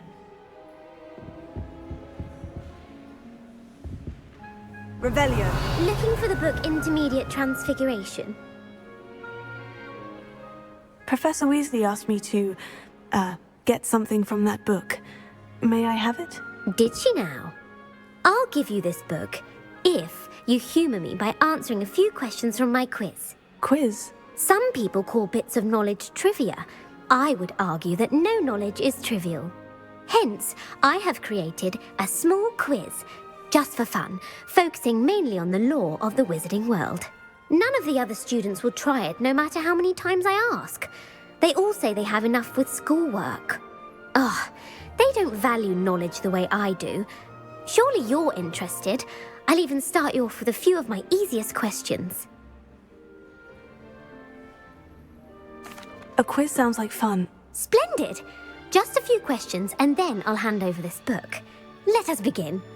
Before the invention of the golden snitch, which magical creature was used in a game of Quidditch? The golden snidget. Correct! The snidget was first introduced to Quidditch in 1269 by a wizard named Barbarous Bragg. Sadly, they're thought to be extinct. Next question. Which potion is commonly referred to as liquid luck? Felix Felicis. Well done! Since it makes the drinker temporarily lucky, Felix Felicis is a banned substance in all organised competitions. The tale of the three brothers involves which magical artifacts? The Deathly Hallows. Correct! According to Beadle the Bard, the Deathly Hallows consists of the Elder Wand, the Resurrection Stone, and the Cloak of Invisibility. Which ball in Quidditch is the largest? The Quaffle. That's right! When a chaser throws the quaffle through one of 3 hoops in a Quidditch match, their team is awarded 10 points. True or false? Polyjuice Potion allows the drinker to change species. False. Correct. While Polyjuice Potion can be used to change things such as age or race, it cannot be used to change species. Well, I suppose this has gone on long enough. I'll put the book back on the pedestal now. If you're inclined to test your knowledge again, I have plenty more questions I could ask you. And I won't be giving you any more easy questions either. The next ones will be more difficult. I'd like to answer more questions. What governmental body directly preceded the Ministry of Magic? The Wizards' Council. That's correct. The Wizards' Council disbanded in 1707 after the creation of the International Statute of Wizarding Secrecy, which required a more structured government to support its enforcement. Which dragon breed is the smallest? The Peruvian Vipertooth. Brilliant! Though the Vipertooth is the smallest breed, averaging at around 15 feet in length, it is also the fastest breed and feared for its venomous fangs. Who founded the village of Hogsmeade? Hengist of Woodcroft. That's right! It is believed that Hengist used the 3 Broomsticks Inn as his home. The hide-behind was accidentally created by crossbreeding a ghoul with what other magical creature? A demiguise. Yes! While the hide-behind has the power of invisibility, those who have seen it have described it as a tall, thin monkey with silver hair. What is the only spell known to repel a lethifold?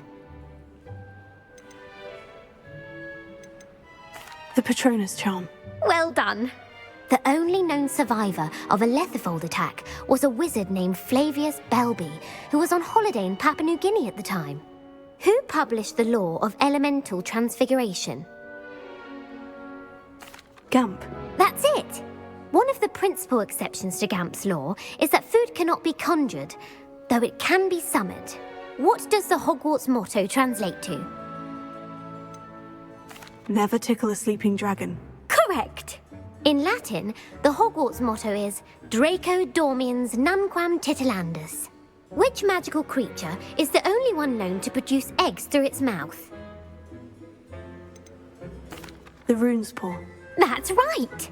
According to Parselmouths, each of the Rune's Paw's 3 heads serves a different function. The left head is the planner, the middle is the dreamer, and the right is the critic. Where is Ilvermorny School of Witchcraft and Wizardry located? Mount Greylock. Well done! The American school was founded in the 17th century by Iseult Sayre and James Stewart. What is the most powerful love potion known to wizard kind? Amortentia. That's the answer. Amortentia smells differently to every person according to what they find attractive, such as dusty book covers or... Are you interested in continuing on to the next round? They're my most difficult questions.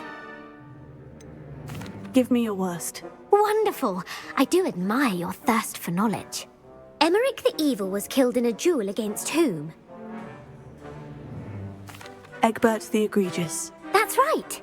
Emmerich gained notoriety for terrorizing villages in the south of England during the Middle Ages when he was the master of the Elder Wand. If a chaser keeps their hand on the quaffle as it goes through the goal, what foul are they committing? Haversacking. That's right. Blatching is flying to intentionally collide with a player. Stooging is when two chasers knock the other team's keeper away from the goals so that a third chaser can score. A bite from a mackled malaclaw has the unusual side effect of causing what? Bad luck. Correct. Native to the European coastline, the effects of a malaclaw's bite can last up to a week. What plant excretes stink sap? Mimblus Mimbletonia. Correct. The Mimblus Mimbletonia plant secretes stink sap as a defensive mechanism when touched. The Pepper Up potion evolved from a remedy created by which 12th century wizard? Limfrid of Stinchcombe. Very good. Centuries later, Glover Hipworth would expand on Limfrid's previous work to create the Pepper Up potion we know today. In The Wizard and the Hopping Pot, what does the elder wizard leave for his son in the hopping pot? A single slipper. That's correct. The story was created by Beadle the Bard, but there are a few versions. I won't spoil what the slipper was for if you haven't read it recently. The Snallygaster is native to which region of the world? North America. That's right. The part bird, part reptile is a distant relative of the Occamy and has serrated fangs and a bulletproof hide. Who is the Muggle knight featured in the Fountain of Fair Fortune? Sir Luckless. Correct! The three witches in the story are named Asher, Altheda, and Amata. Oh, I adore a story that ends with a twist. The world's largest kelpie is also known by what other name? The Loch Ness Monster. Correct. The Office of Misinformation has worked diligently to discredit any Muggle evidence of the kelpie's existence. Who was the first Minister for Magic? Ulick Gamp. Yes. Gamp's greatest legacy was the founding of the Department of Magical Law Enforcement. It outlawed the Unforgivable Curses. You've answered all of my questions. It's nice to know there's another student who appreciates the value of knowledge. I'm frankly astonished by how well you did. You have a talent for trivia. Thank you for humouring me by participating. I had a splendid time. I put the book back on the pedestal for you. Revelio ought to make quick work of this.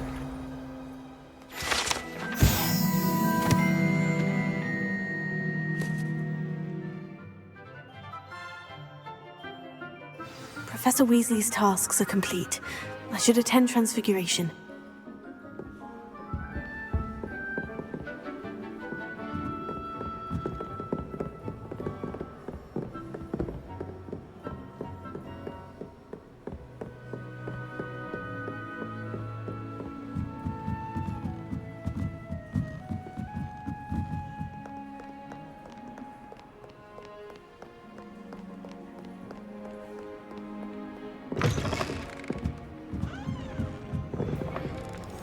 It's a relief to finally have an answer as to why that portrait was empty.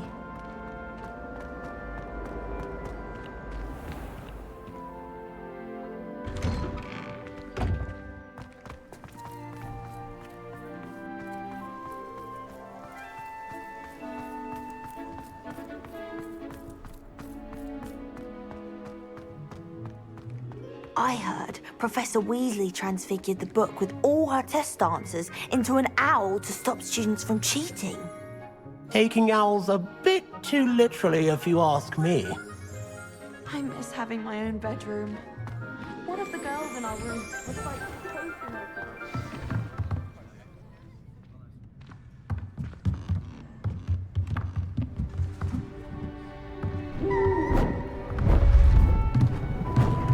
Beautiful. Goodness. Settle down. Settle down. Transfiguration, as you may be weary of hearing me say, is an exact science that can take a lifetime to master. But we needn't be daunted.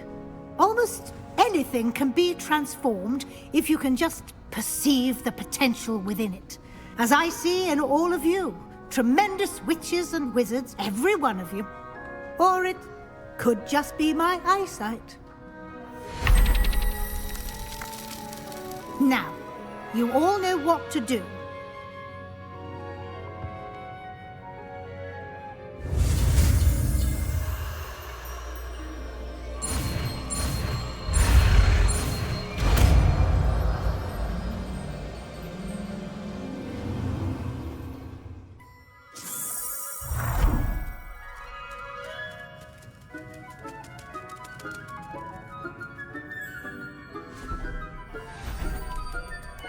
Beautifully done.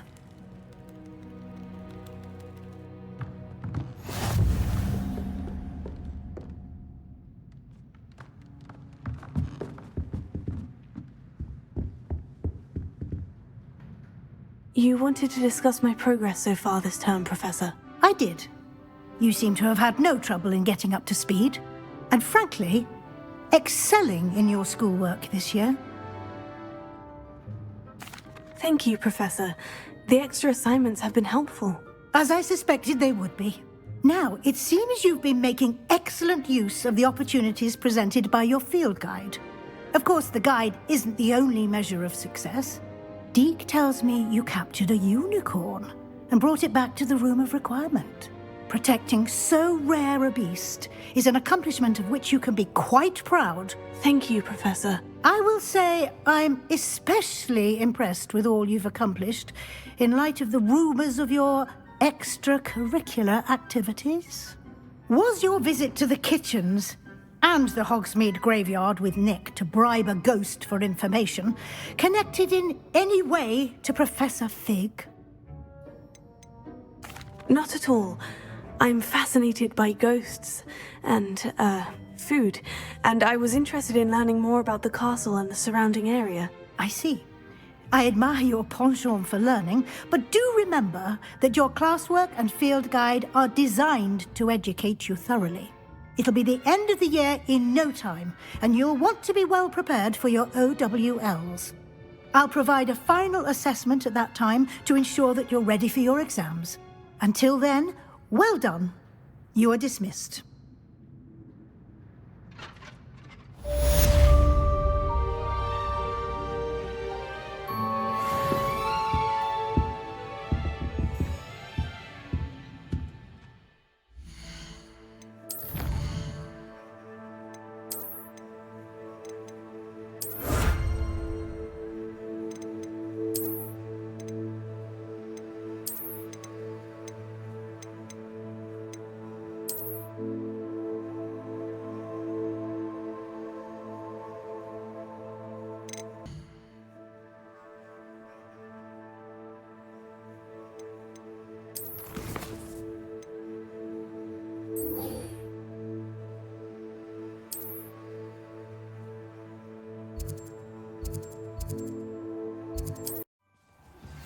My plan with the helmet failed, but I have another idea. I think we may be able to find what we need at a goblin mine south of Hogwarts. Meet me there, and bring someone who speaks gobbledygook. I remember our meet mentioning something about gobbledygook. Over here. This is a change of pace from our last outing. Don't remind me. The thought of that tent still makes my blood boil. I've been thinking about those poor dragons in the fighting ring. The collars they were wearing, they appeared to be goblin silver. I think a collar is precisely what we found at that poacher camp. I've never known poachers to use anything like that before. The dragon that attacked my carriage was wearing a collar, and Professor Fig was genuinely baffled by its behavior. That attack always did strike me as a little strange, seemingly coming out of nowhere. Surely you aren't suggesting that the collars somehow control the poor creatures? Exactly. Merlin, I don't think the dragon we set free was wearing a collar, but we should check. And if we can find her, we can return her egg.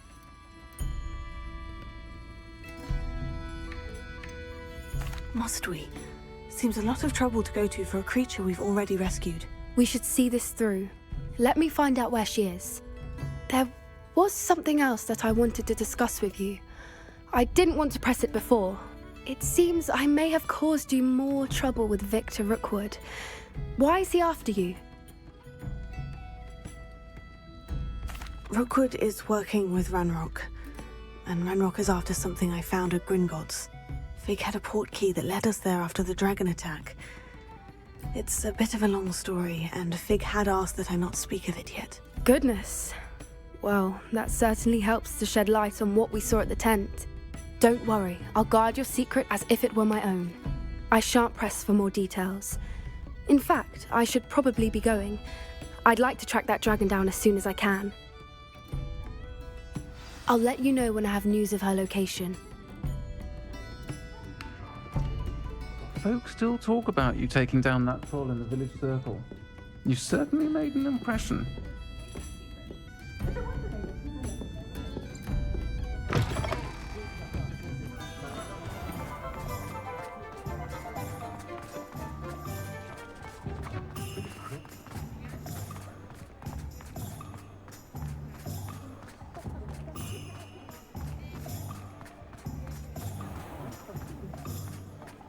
Only a hairy-hearted Hello there. Ready for a little change in fashion, are we? Plenty to choose from here, so take your time.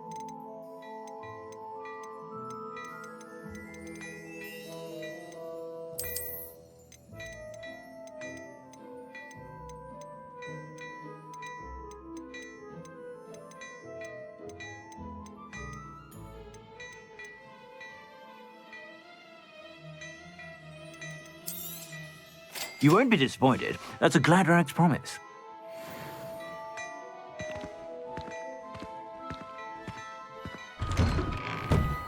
Chores aren't so bad. I don't mind the odd one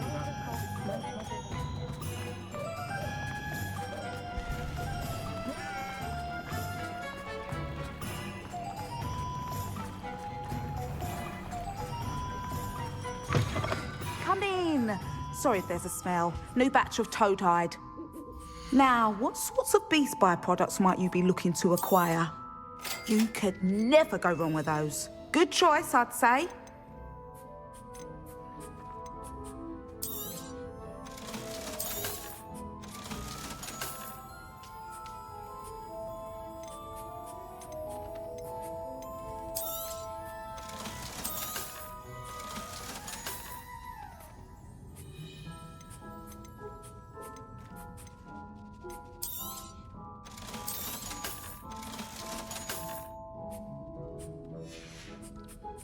I'll not mind seeing you here again. Consider yourself welcome.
Anna's getting worse.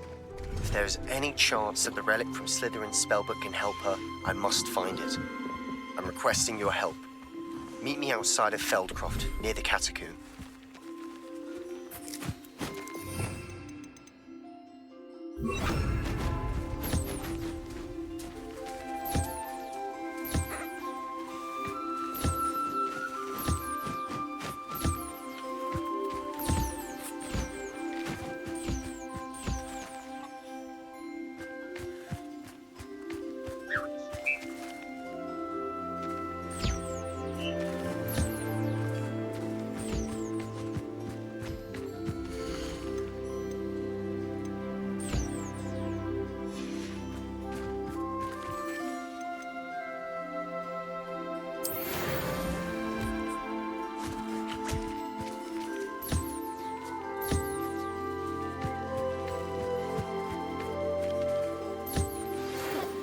Promising news about the location of our Hebridean dragon friend and where to return her you-know-what. Meet me in the town circle in Hogsmeade.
Professor Howin will never believe this.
handy resource indeed, your field guide. I'm most pleased to be included.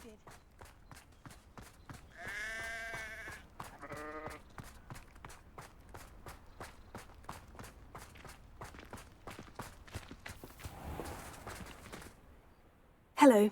Nice to see you. You as well. What do you have for sale? What can I help you with today? Thank you for your patronage. Glad you were able to stop by.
Let me in.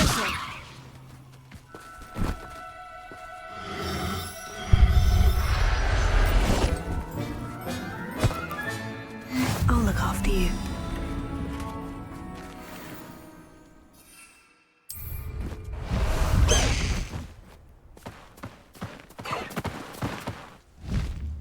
Faster, Highwing! Next time I see vigilance.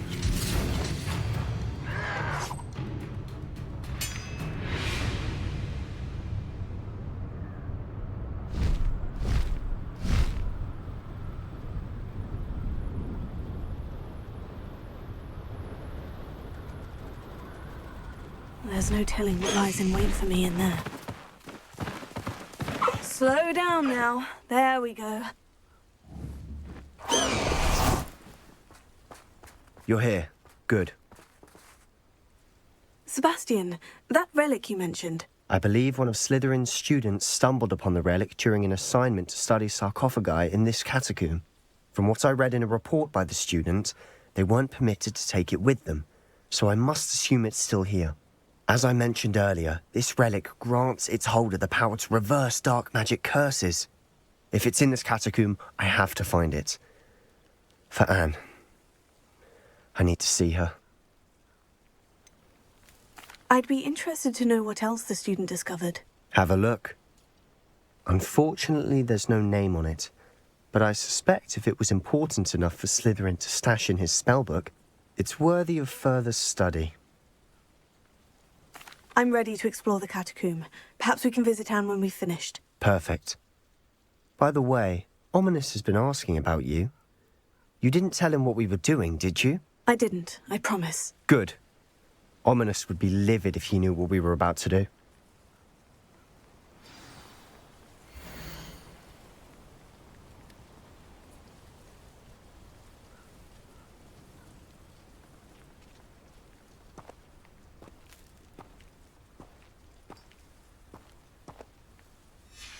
I'll be interested to compare what lies inside to what I've read about this catacomb.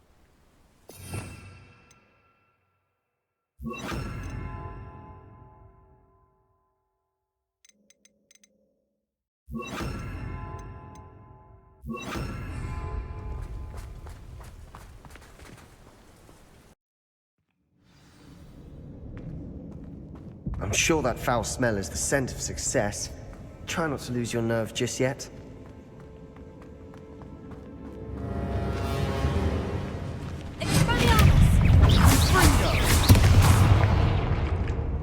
At least now we know we're not alone in here. Perhaps that's it. The rest of the tomb will be insect-free. Spiders aren't insects. Don't start. We're here for a reason. I'd say opening them all is justified. Confringo!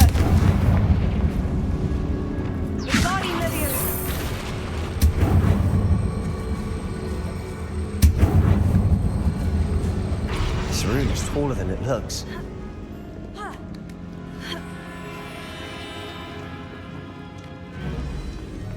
Finding a chest in an inconspicuous loft. Brilliant.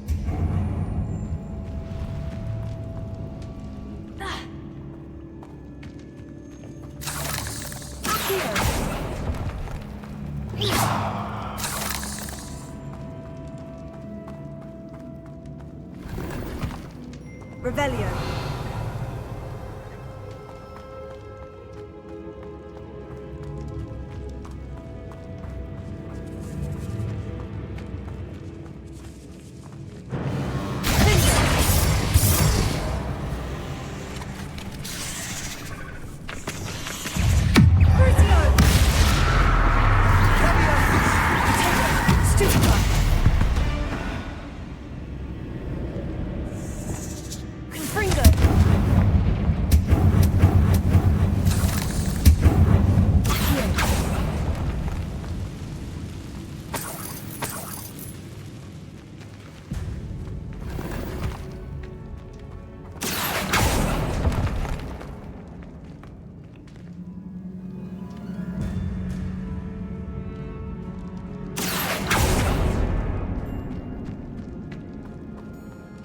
Watch your step.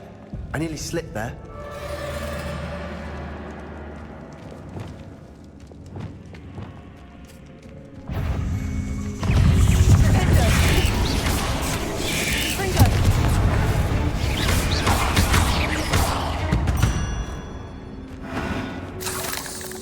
All this grass. It no longer feels like a tomb. I've read about catacombs that underwent expansion efforts and ran into problems. Often cave-ins.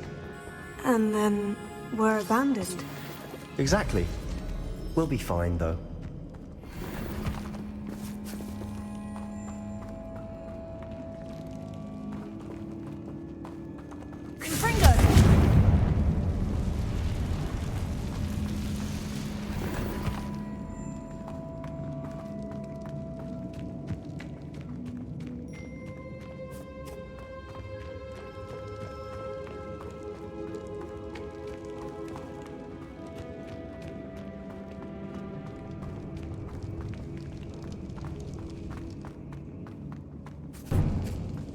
Now this is the sort of great room I want to be buried in.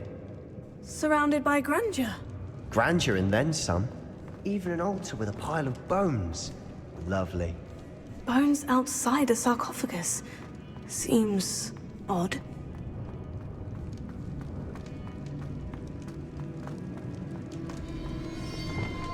Bombarda!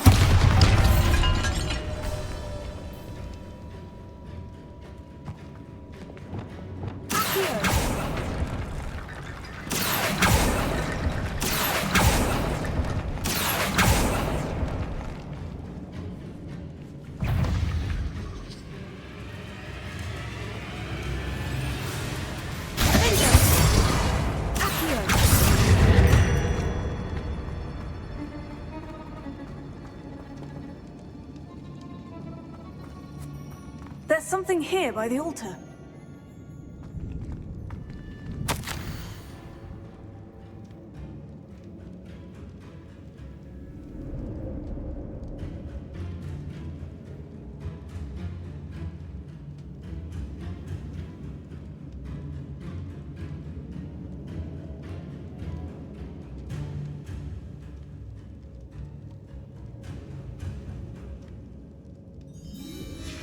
What did you find?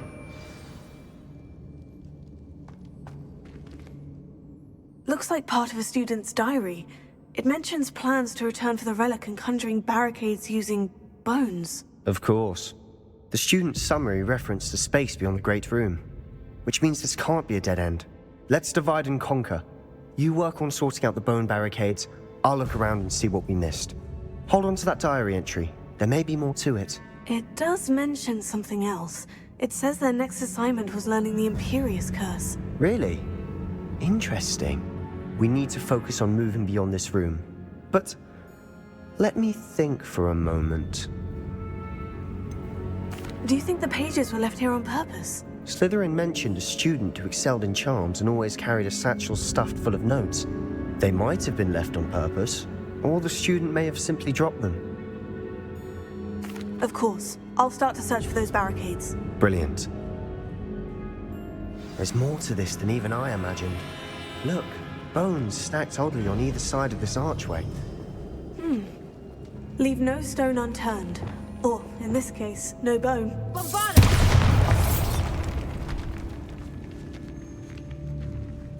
If this archway's been barricaded... We've made it this far, but clearly we have more to do.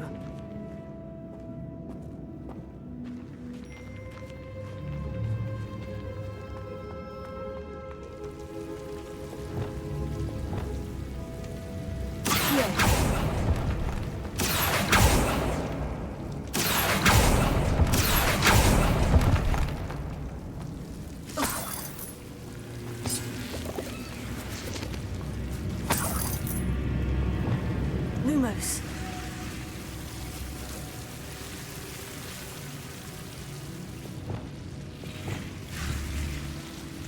Confringo.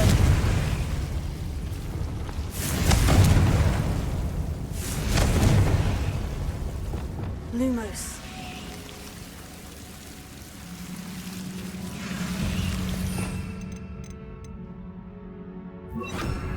Incendio.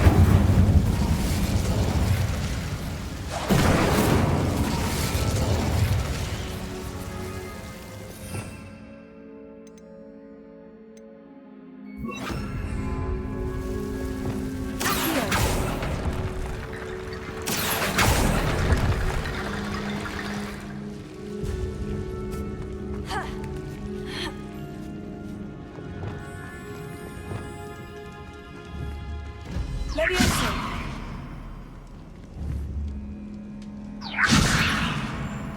Accio. Guardian Leviosa. I need to find a safe way across. Accio. Guardian Leviosa.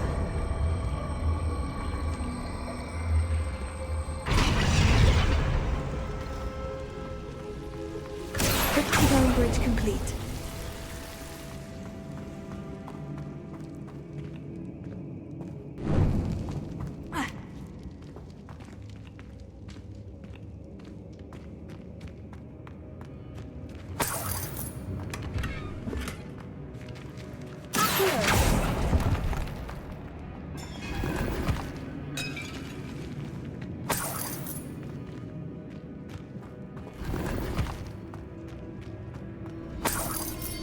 Revelio.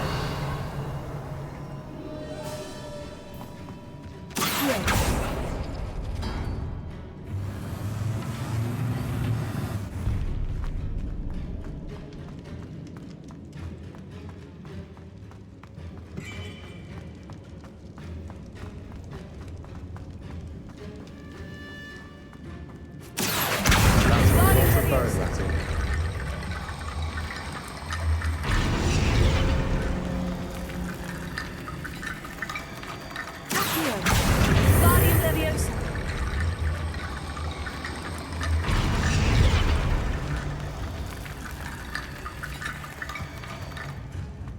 Revelio.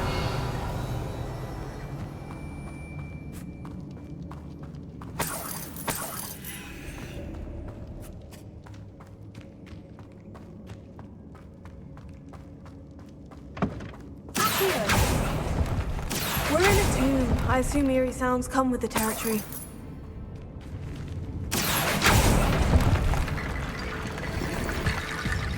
Wingardium Leviosa.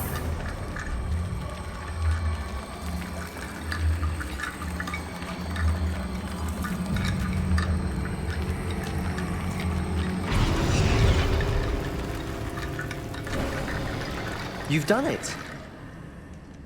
I knew we'd get through. I felt it in my bones.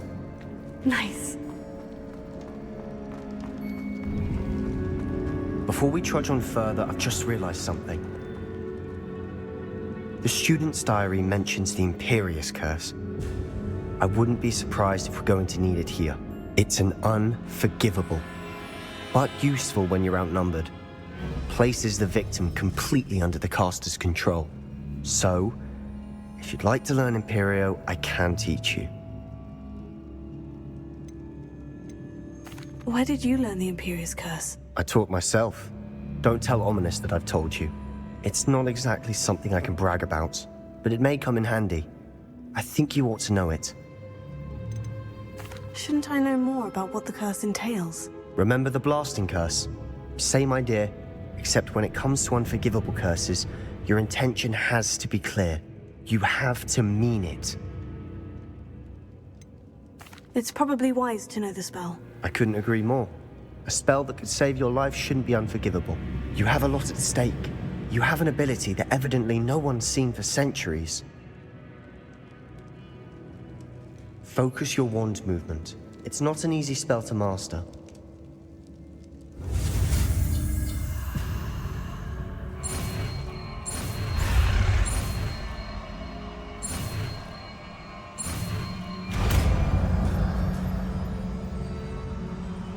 Here we go. Something troubling ahead. Be on your guard.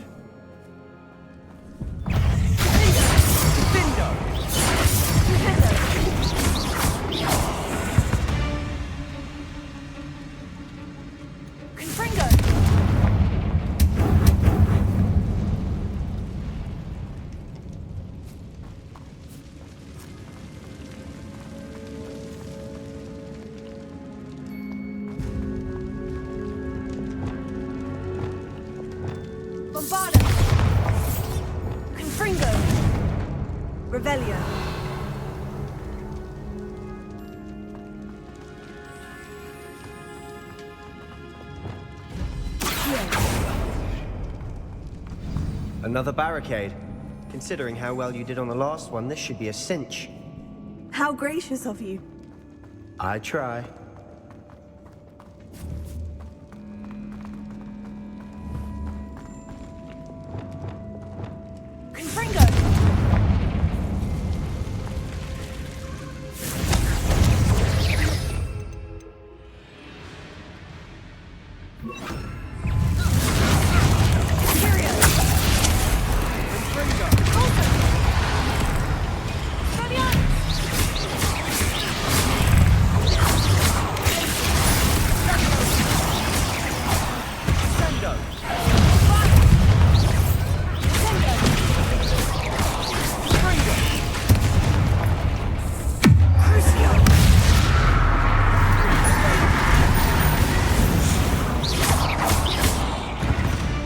Never knew spiders could make such a mess. Bit dramatic, isn't it?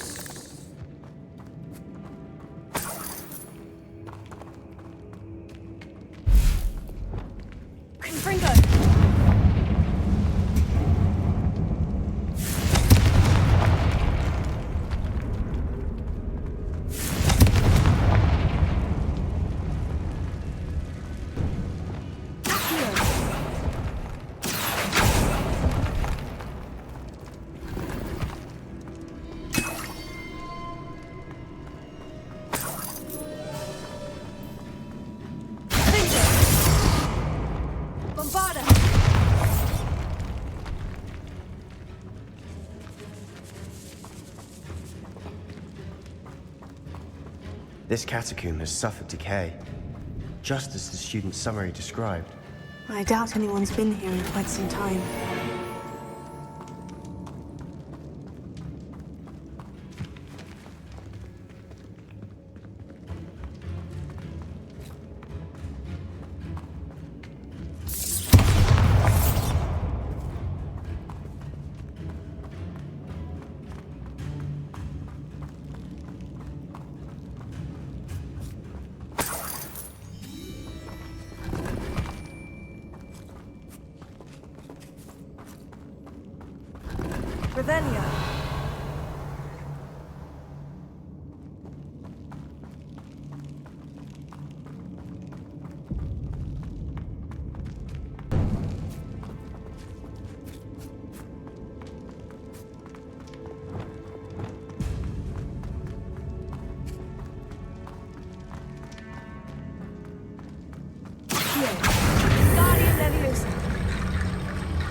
That worked.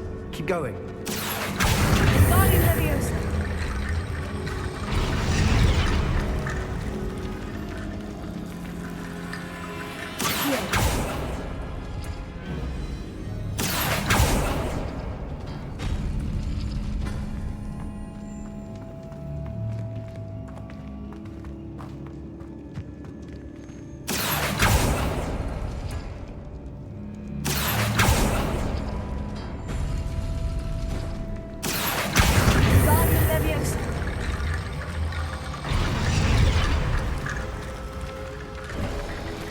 You are head and shoulders above these bones.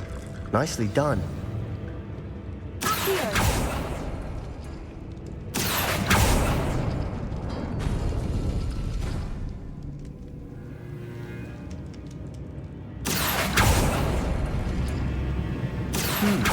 This looks different than what we faced before. Now we're also dealing with rune symbols.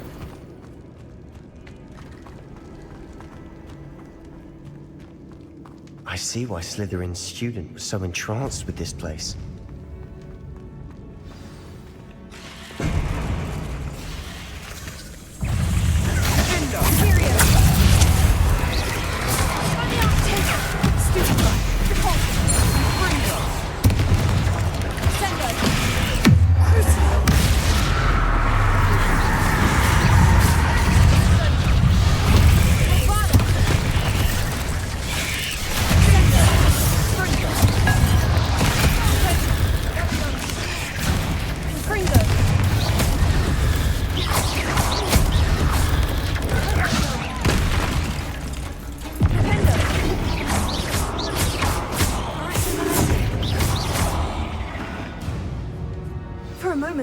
That'd never end.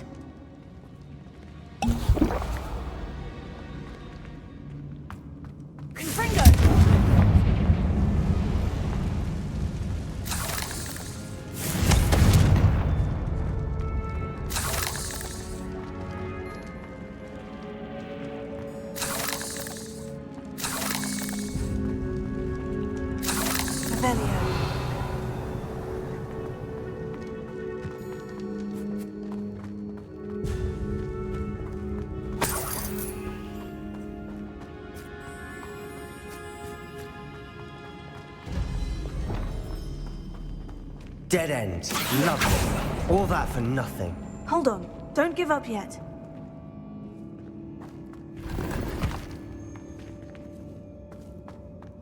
Revelio.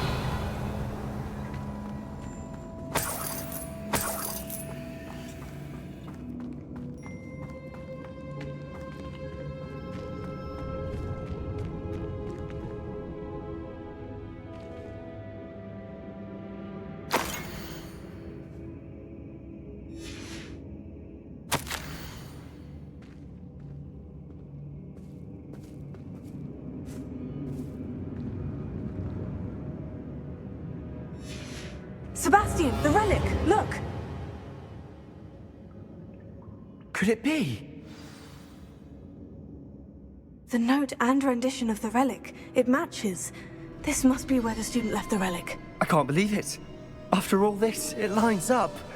We've really found it. What do you suppose is meant by the dark sacrifice required to realize the relic's potential? I have no idea. But we're here for the relic. The note advises to leave the relic alone. I assure you, we were meant to find this. For Anne's sake. I'm taking it. Let's get to Feldcroft. I must keep this relic secret. Especially from my uncle.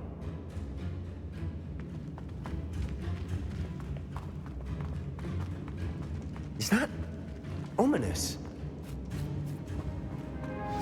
Ominous. The sounds we kept hearing. It was you. You gave me no choice. I had to follow you. Sebastian, please, leave the relic alone. We can find another way to help Anne. I'm sorry, Ominous, but I'm taking it. No, you're not. If you won't put it back, then I will. Hold on, both of you. Sebastian, please, take a step back. Fine. But Ominous knows. I won't step back from a fight. Can't believe this.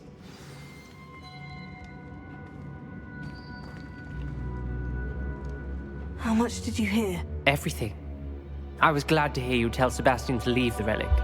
We need to stand together. Convince Sebastian this is wrong. And if nothing will change his mind? Something has to. I need your help. You're right. This seems far riskier than Sebastian realizes. Good. We're agreed. We don't allow him to leave here with the relic. I do think we should talk to him, but I fear we won't stop him from taking the relic. What are you suggesting? I'm suggesting we negotiate.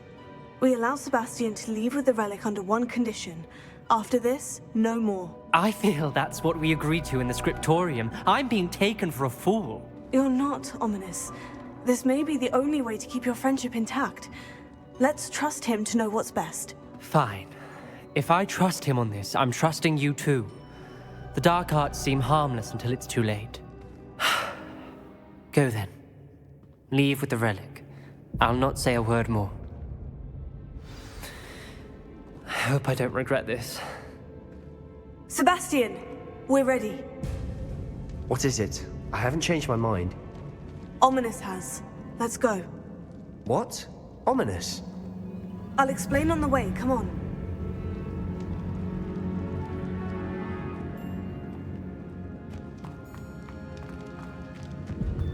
Revelio.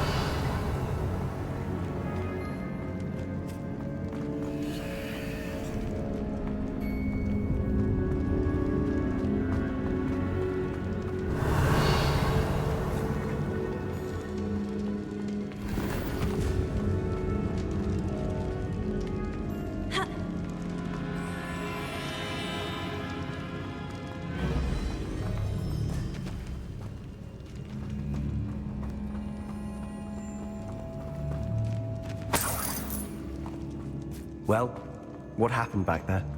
Ominous and I found a compromise. Ominous simply needs a moment with you and he'll change his mind. Is that it? I told him we ought to give you this chance, that the relic is too important to ignore.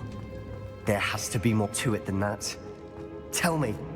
We agreed on what was needed, Sebastian. You have my word.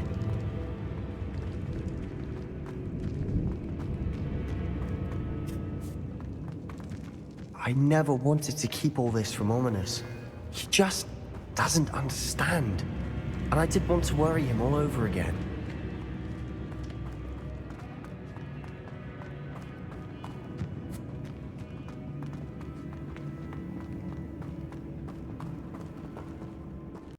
As we were leaving, Ominous wouldn't even acknowledge me.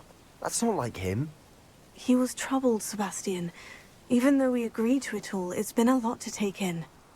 I thought he understood. He knew we couldn't give up. All of this is too important. For Anne.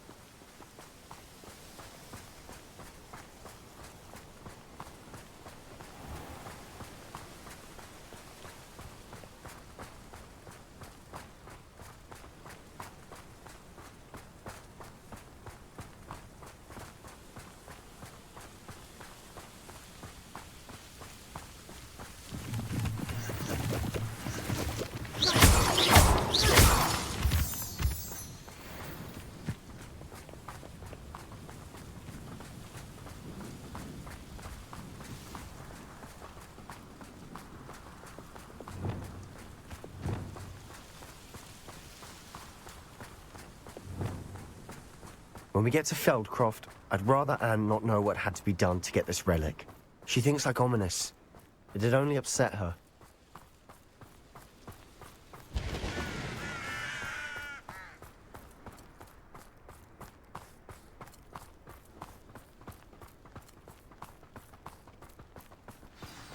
Oh no, this isn't good. What is it? Smoke, over there, by the hamlet.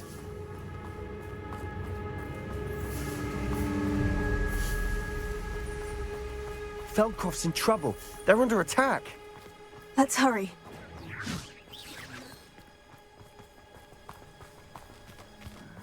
I've been fight walking before you were born. When are you going to give up? You can't stop us. You think this is funny?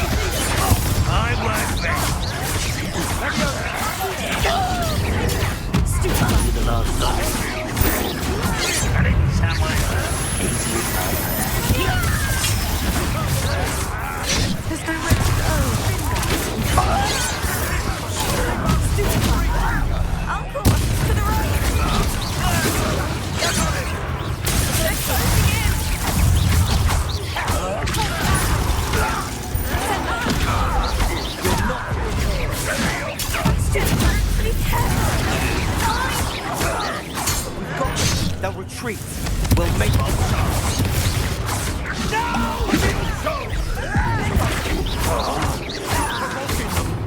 I'm handling it.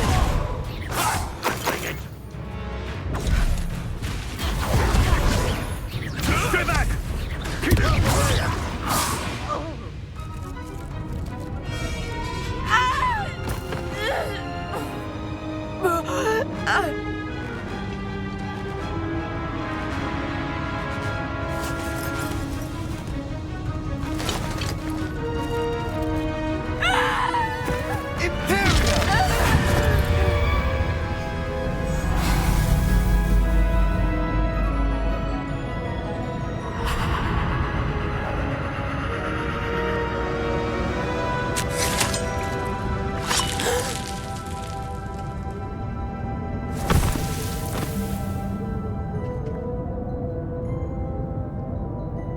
Boy!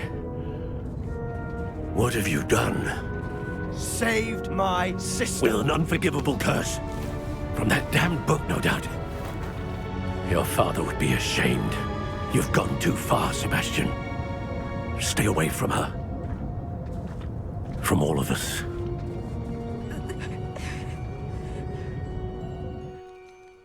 What did my uncle expect me to do? The Imperious Curse saved Anne's life. That goblin was going to kill her. There was little time to react, but it was an unforgivable curse. I acted in the moment. That's all. I shall make my uncle see reason. He cannot banish me from my own home. From my sister. It might be best to let him calm down a while. May I speak to him? Perhaps I can help to ease the tension a bit. You may be right. Very well. Probably best if I get away from here for a while. I'll head back to Hogwarts.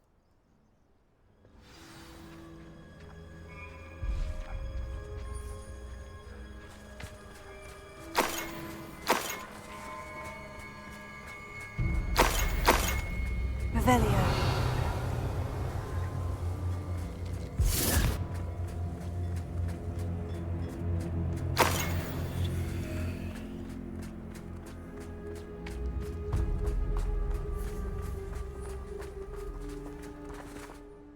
Pardon me, Mr. Sallow. What Sebastian did was inexcusable.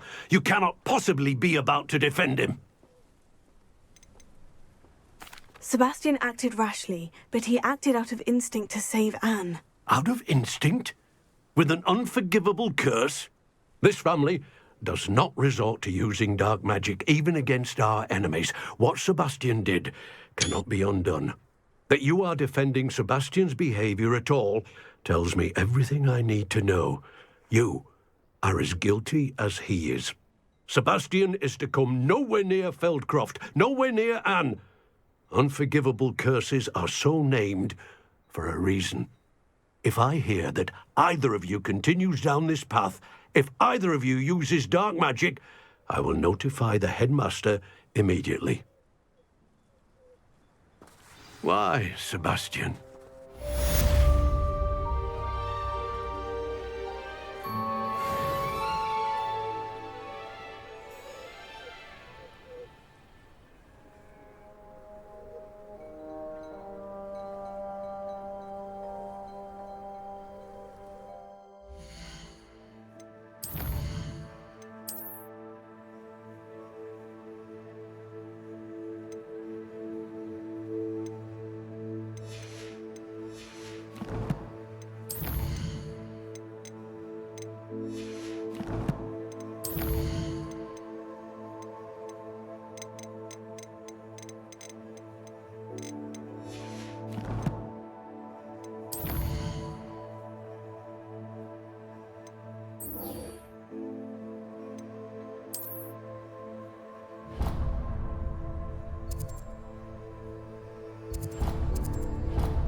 Dick thinks you should be proud of all the potions you've brewed.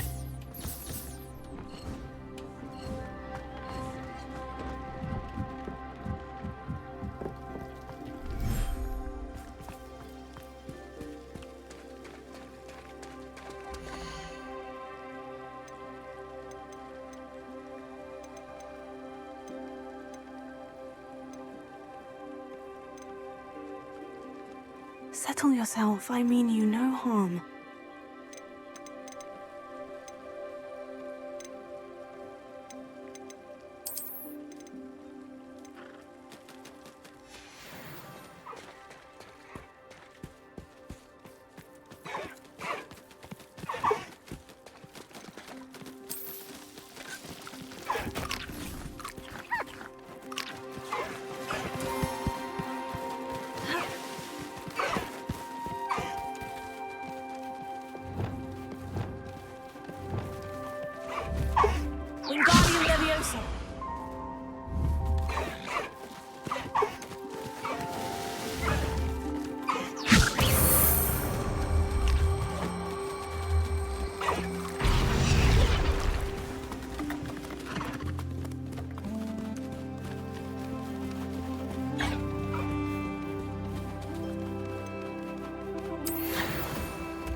Did you speak with my uncle?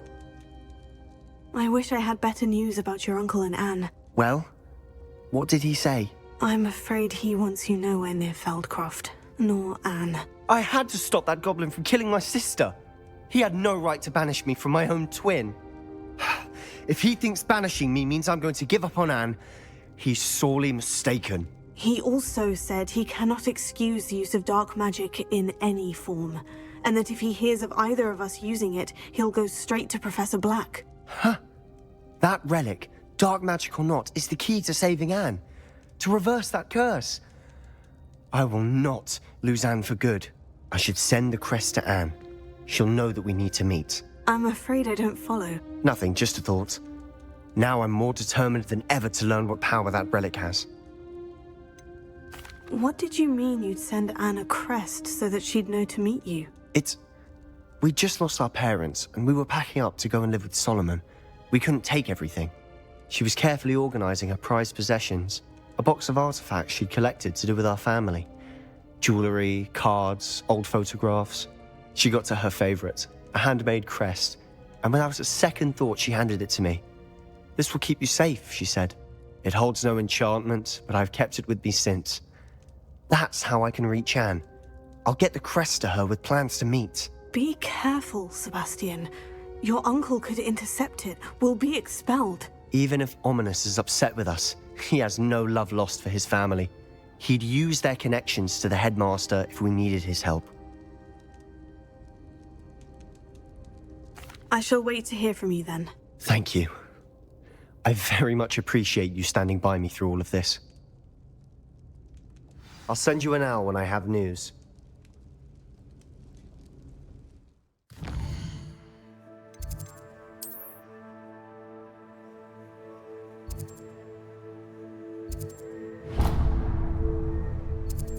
You can't imagine how inconvenient travel was before I invented flu powder. If any dark wizards come around Hogsmeade, I'll give them something.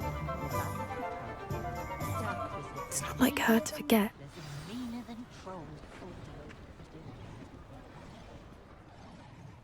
I didn't keep you waiting, did I? Not at all.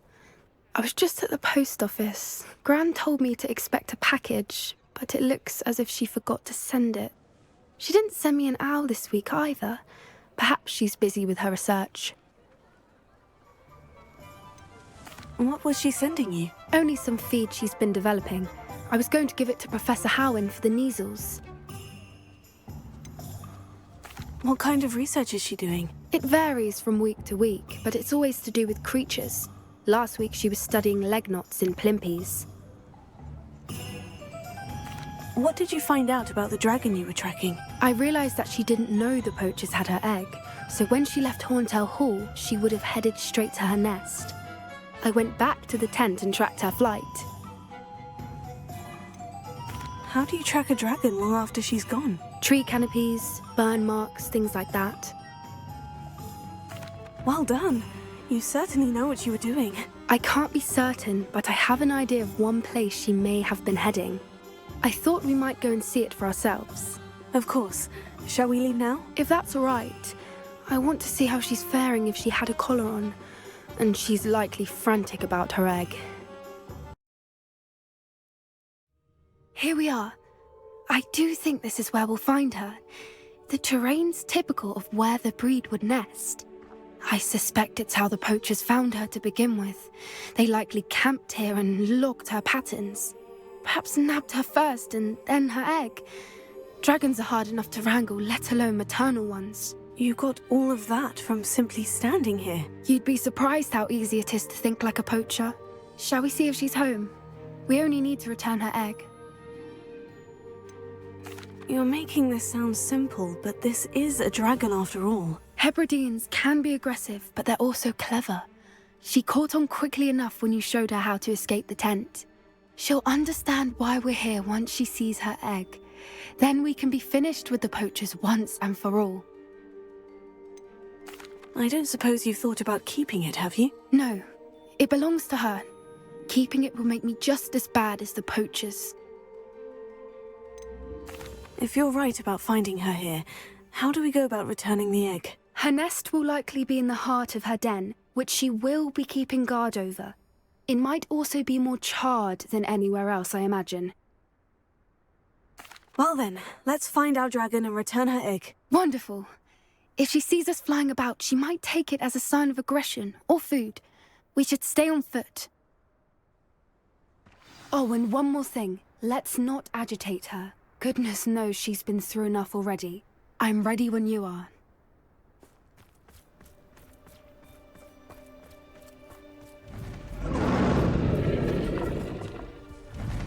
There she is, above us. She did make it home safely.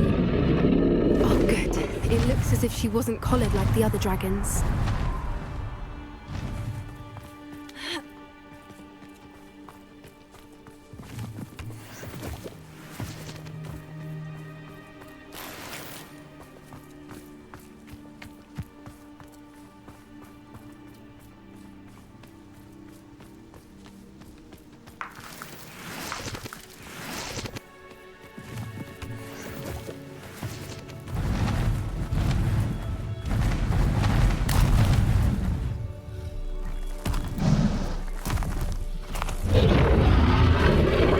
Must be worried sick, wondering what happened to her egg.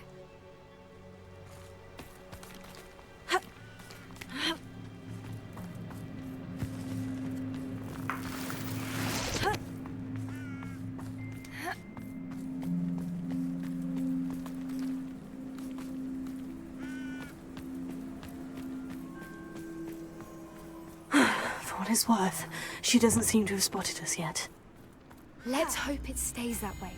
At least until we've done what we came to do.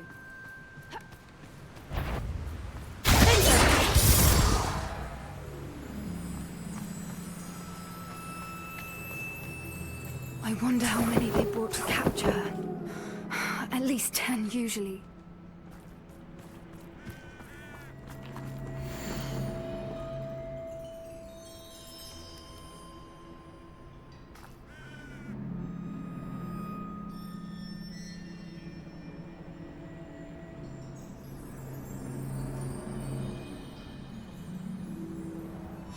How charming.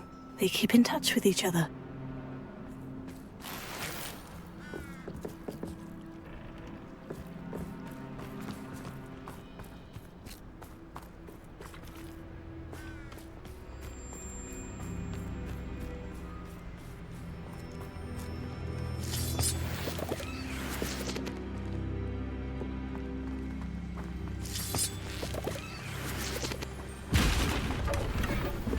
Revelio.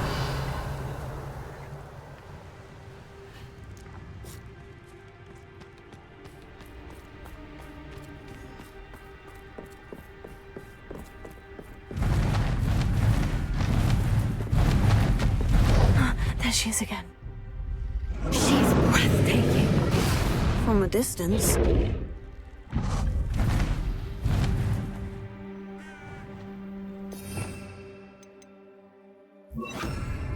Reparo. Fantastic.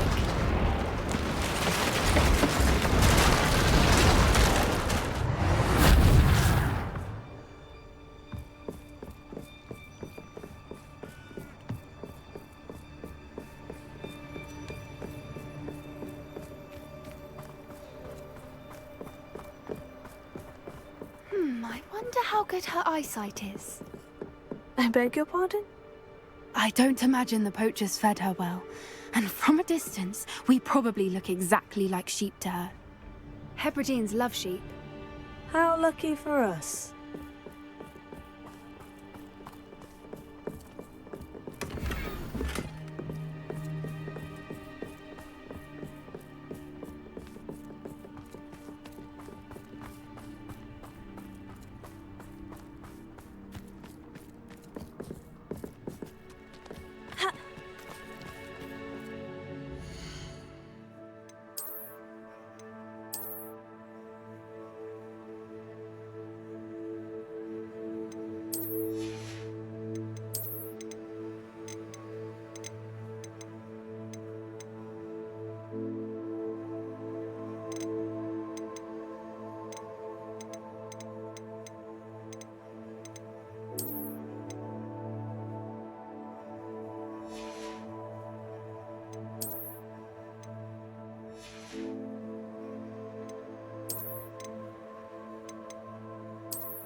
Watch your step.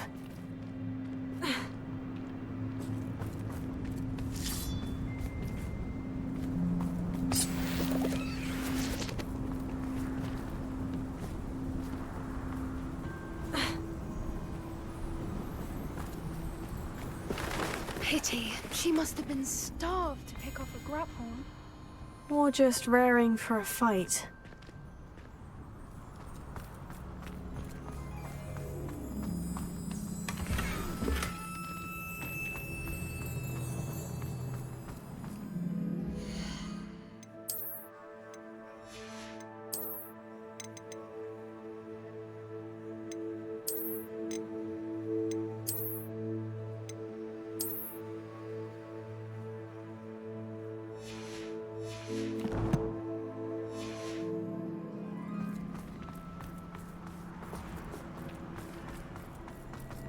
Quiet. What was that?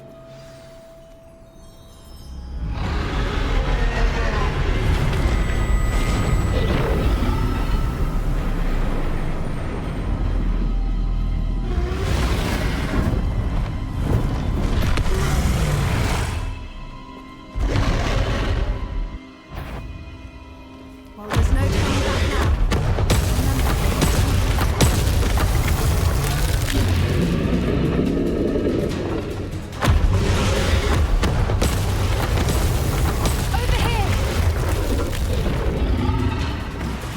Wait here. I'll run ahead.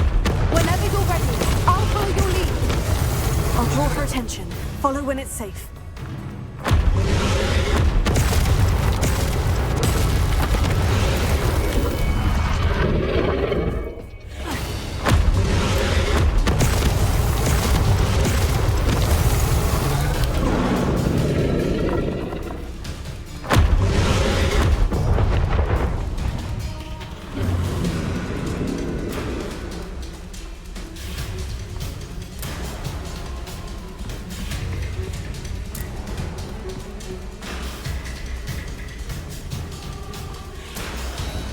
Watch out! It's her domain. She'll make sure we know it.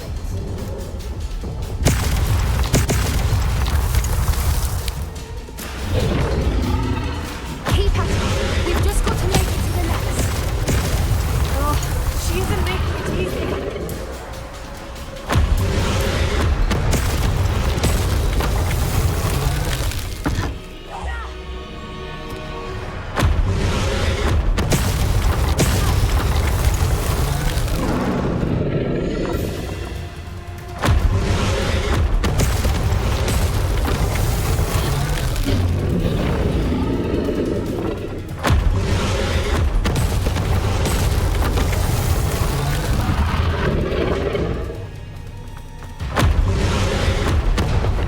Warm welcome.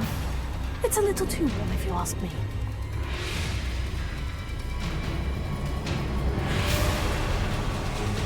I don't suppose you'd listen to reason. I'd normally try, but we're well past that.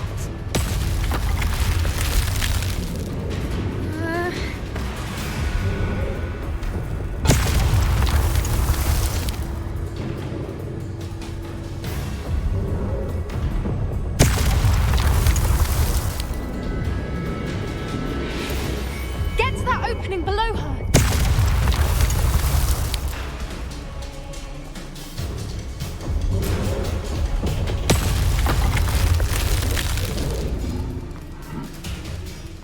If we can get to that entrance, we can get to the nest.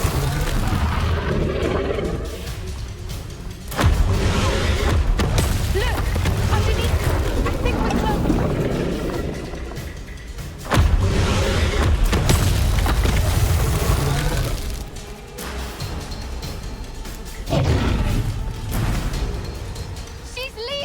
Quickly!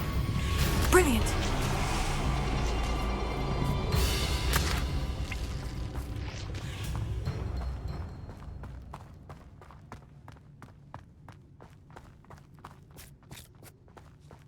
There's the nest. We're almost there.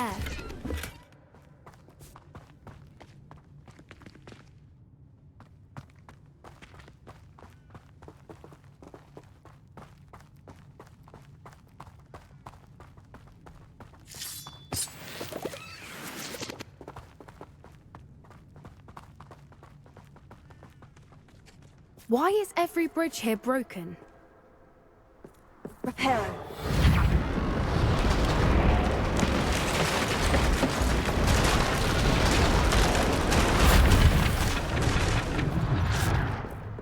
Now, if we just return her egg, we can hopefully make it out without too much fuss.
That was brilliant!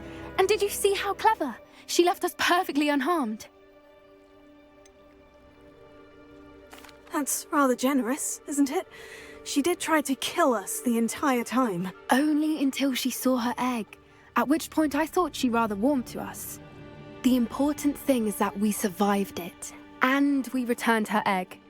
Thank you for doing this with me. Wouldn't blame you one bit if you wanted to head back to the castle and never think about dragons again. Shall we head back? I'm ready if you are. I am. After our dragon rescue at Hauntel Hall, I half expect to be ambushed by poachers any time I'm not in the castle. Understandable. We did sabotage their fighting ring and steal a dragon egg from them. True. So why haven't they come after us? It's not like them to let things lie. Unless... Unless what? Unless they haven't let things lie. Oh no, I can't believe I didn't see it. We need to leave. I need to send an owl. How could I have been so blind?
Not sure how I'd fare in a little place like this.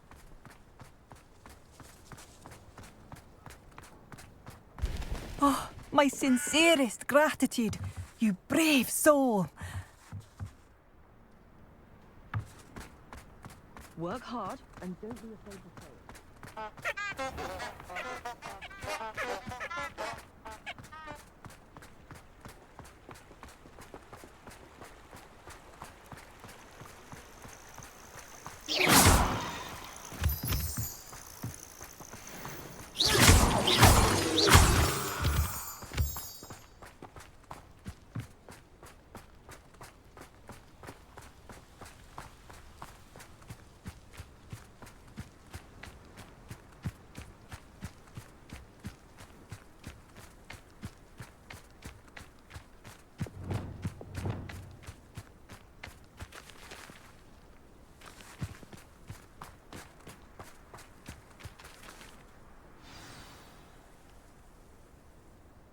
I thought my owl might pique your interest.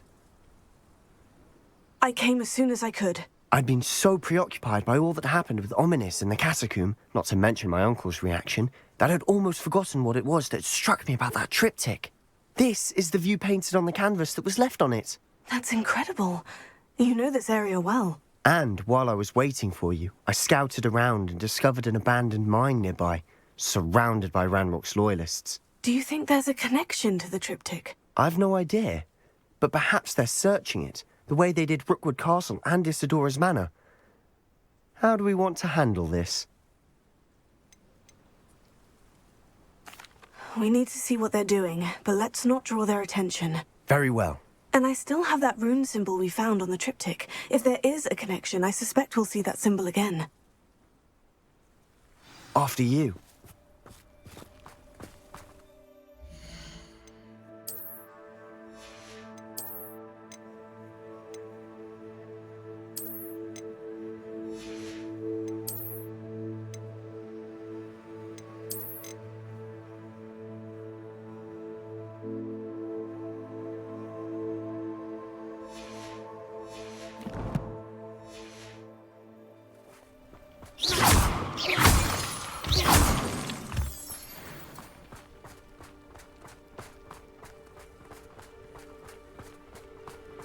There they are, up ahead.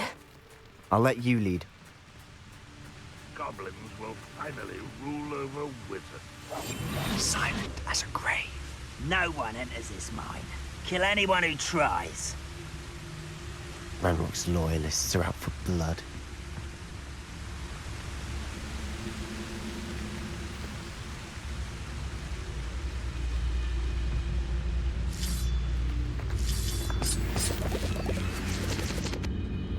We'll reclaim what is rightfully ours.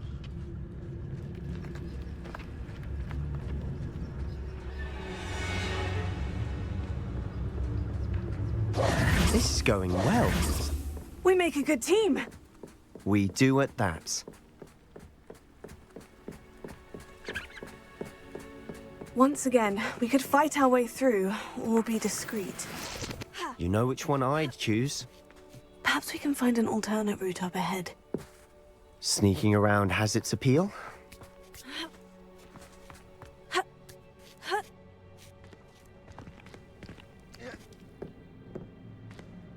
We're making quick progress.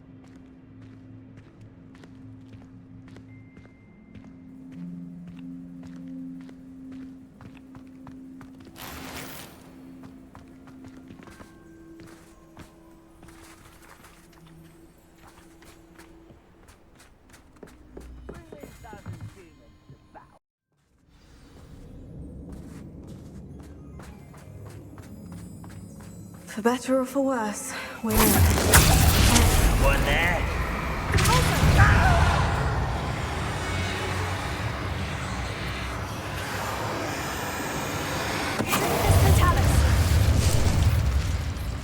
This mine looks like a tomb.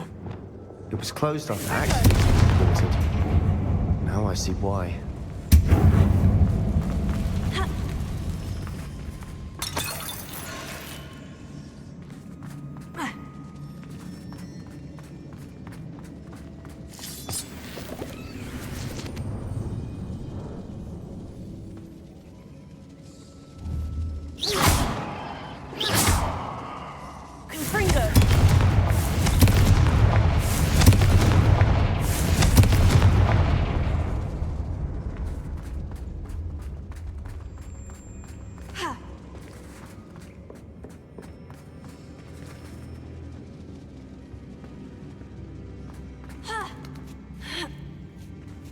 I don't see any goblins in these webs.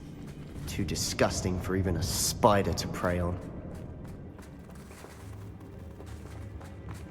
Quiet and crack. I won't let you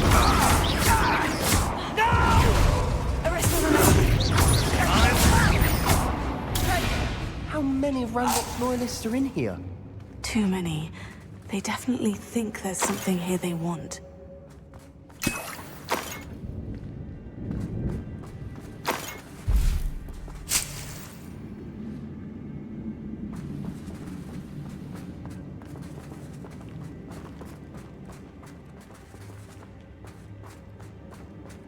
That ledge is awfully high.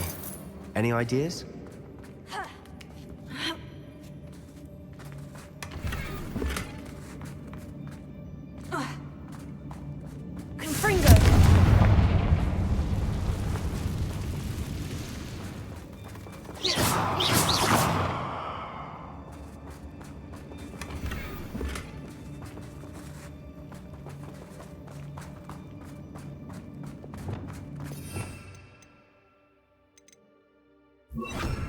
Wingardium Leviosa.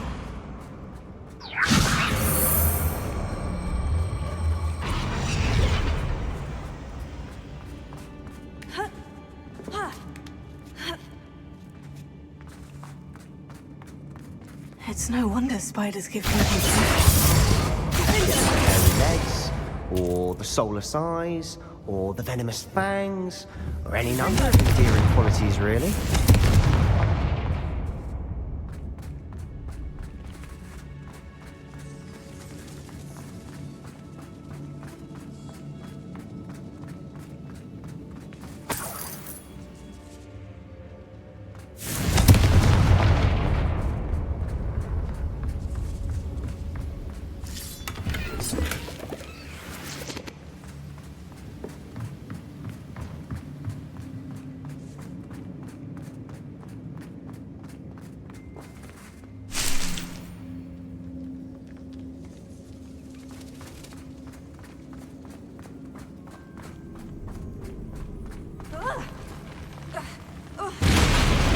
smashing.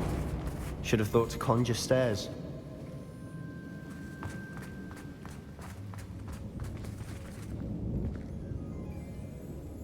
Revelio.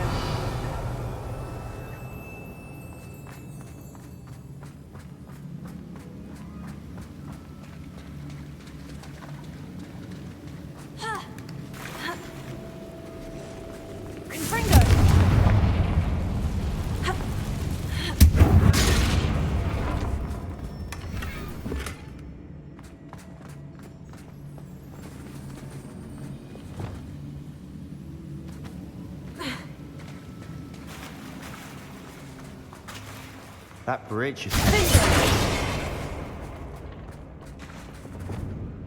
Confringo.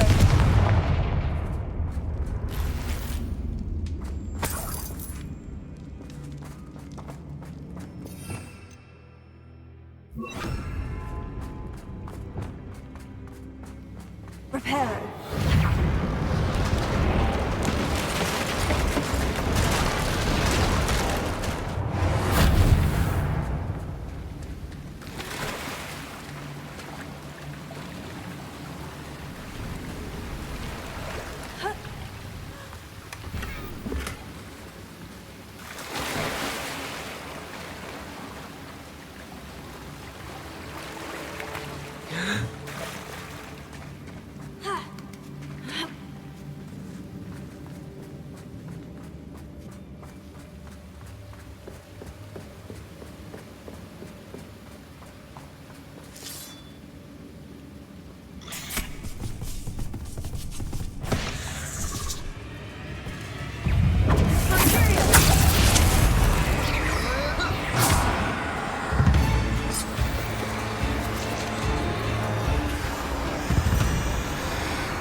Revelio.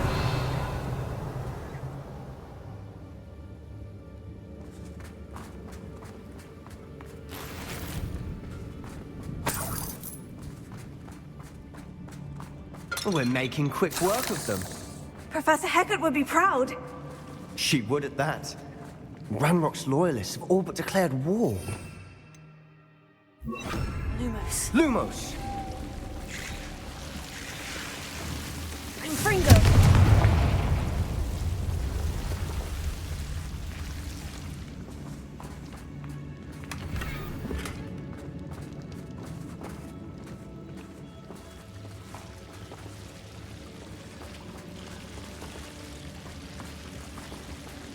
Lumos. Lumos.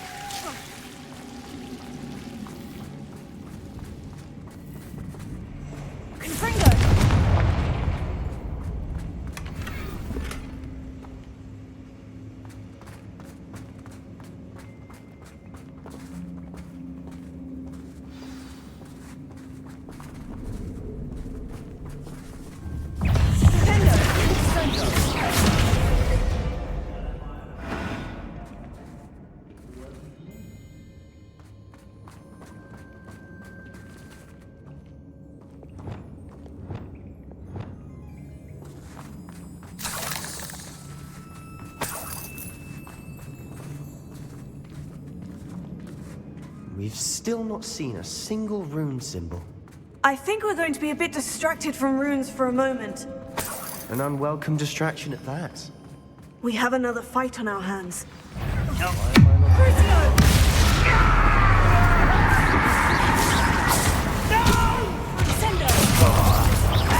will make you pay. I won't bet.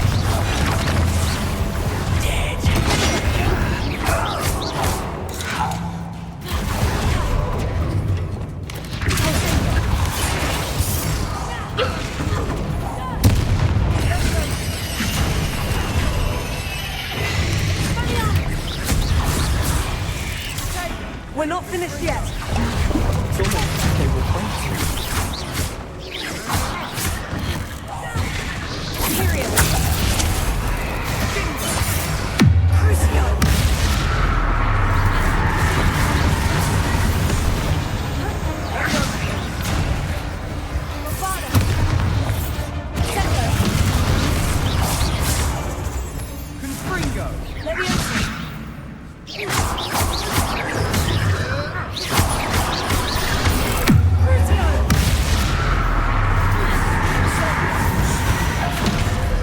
Certainly cleared the room. You're not a bad chap for a Slytherin. You Gryffindors don't have a monopoly on bravery, you know.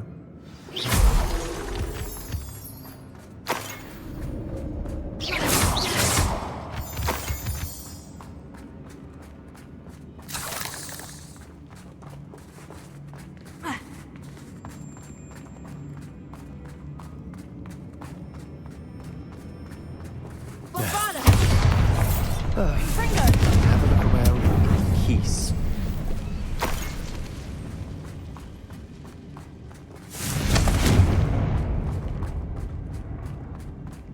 A rune symbol above the cavern door. Ranrock's loyalists never need to look for it.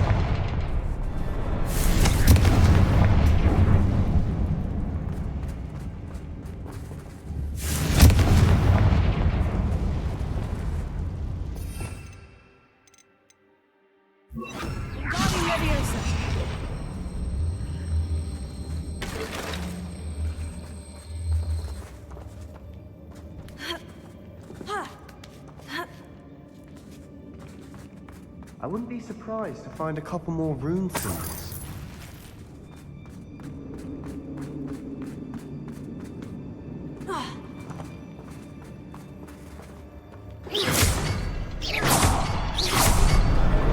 Wasn't expecting that.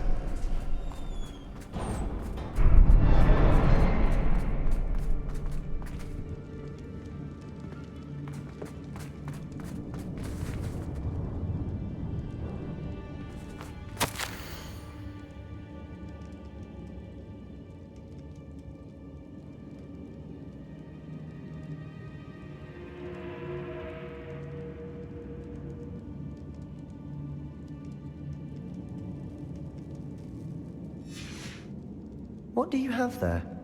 A journal entry by Isadora. Hopefully it will help us unravel more of this mystery.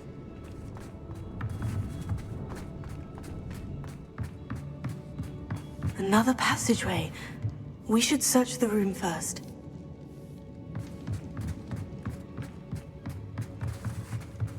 Sebastian, I think I found something. A canvas piece. Brilliant. Our efforts weren't in vain after all. Still, something about this place feels odd. If the triptych led us here to find this bit of canvas, we can probably assume that Isadora Morganach was here. She seems to have been everywhere. But if she was using the Undercroft and the cellar beneath her manor in Feldcroft, why would she create this space? And why hide it behind cryptic rune symbols and ancient magic that no one but you could see? Isadora and Percival Rackham, another of the Keepers, could see traces of ancient magic too. Rackham? I haven't heard his name before. His are some of the memories I've seen. I don't think he and Isadora saw eye to eye on how this magic should be used. This is all rather baffling. Let's take the canvas back to the triptych. Perhaps the answers are there. This place is odd, to be sure, but I'm fascinated by it. Now, for the trek back out of here and to Hogwarts. Unless we can find another passageway to the Undercroft. Let's have a look around.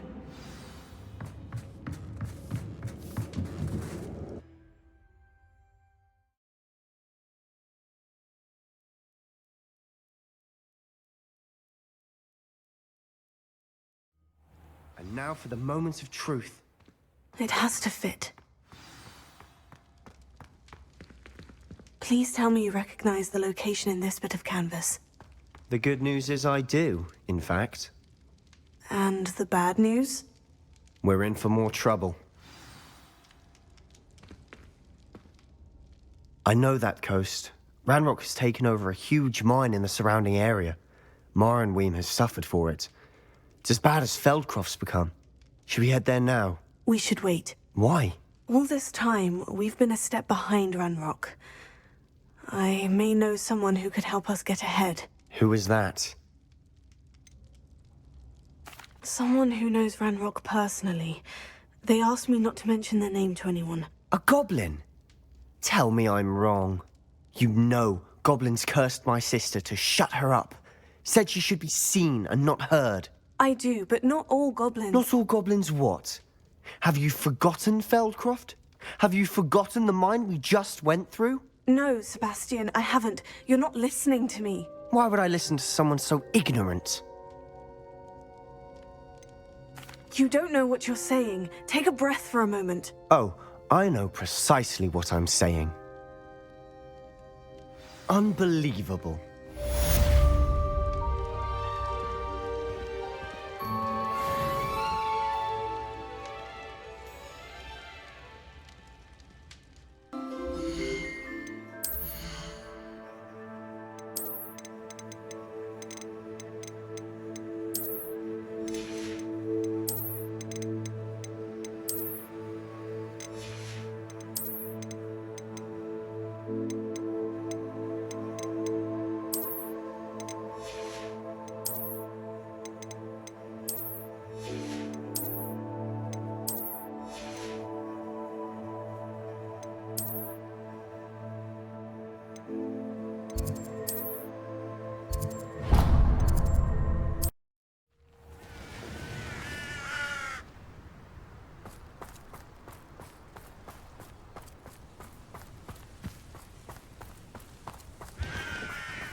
Oh, good, you're safe. There you are. You were in such a state when you left. The poachers got to my gran. Someone recognized me in Horntail Hall and they got to her. What do you mean? Is she all right? She's fine, thank goodness. But they were at her house, our house. They assumed I'd sent the egg there. She said they took the whole place apart looking for it, screaming that we'd cost them everything.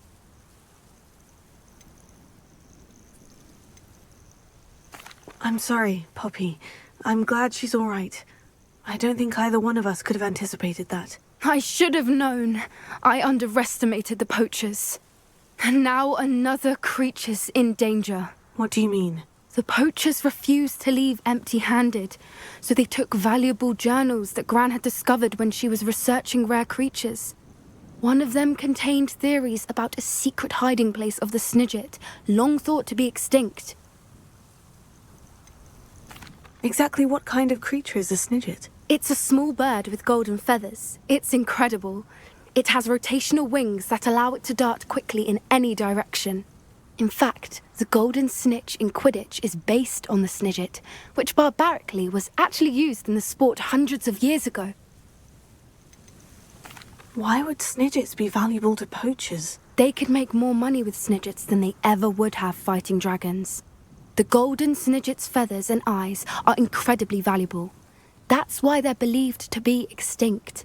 They were hunted out of existence by wizard kind. If the poachers found some now, I can't bear to think about the horrific way they'd be bred and killed for profit. Where exactly are these Snidgets allegedly hidden? Gran says the journals were a bit cryptic, which is good. Perhaps the poachers won't be clever enough to find the birds. From what she recalls, the journals only noted that the key to finding them lay in the moonlight. Gran thinks it can be narrowed down to a handful of locations. I take it you aren't going to let the poachers anywhere near the Snidgets. Gran wants me to stay out of it, but I know she's devastated that poachers might go after the Snidgets, if they still exist. We had the element of surprise on our side when we saved that dragon, but the poachers will be watching for us now. We need allies, others who hate the poachers enough to help us, who value creatures as much Merlin's beard! You're a genius! The centaurs! They'd want the Snidgets protected at all costs. Centaurs aren't known for being the friendliest lot, especially not with wizard kind. And not right now. We'll need to be careful in how we approach them. Tensions with them are high. Still, I think they may be our only hope. Let me think on it. I'll let you know as soon as I have a plan.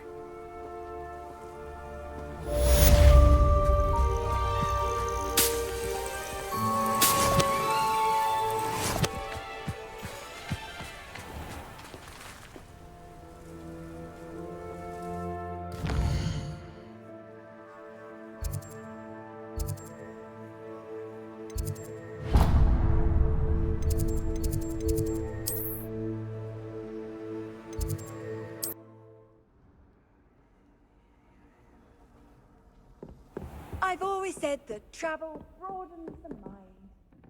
Professor, do you have a moment? I do. May I ask what attracted you to astronomy? You may.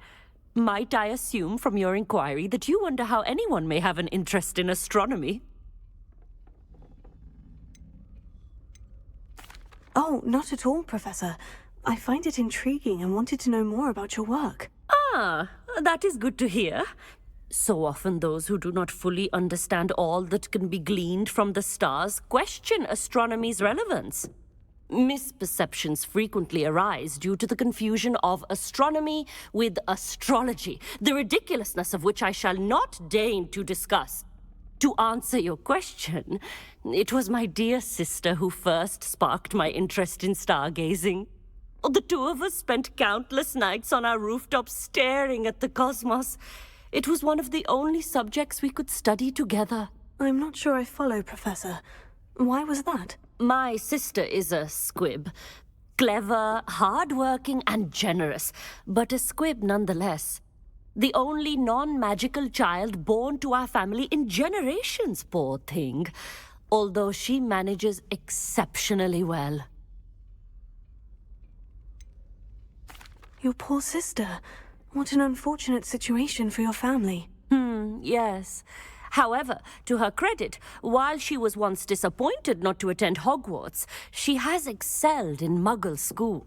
One of the first women, we suspect, to have attended Cambridge, well disguised at the time by our mother as a gentleman scholar. And as astronomy is one subject shared between the Muggle world and ours, she and I have been able to maintain that common interest. We still sneak up to a rooftop now and then to gaze upwards, courtesy of a levitation charm rather than a trellis nowadays. Thank you for telling me about your sister, Professor. I was glad to. It is good to be reminded of all that one can accomplish when one embraces who one is. Now off you go. I am sure you've a star chart to review somewhere.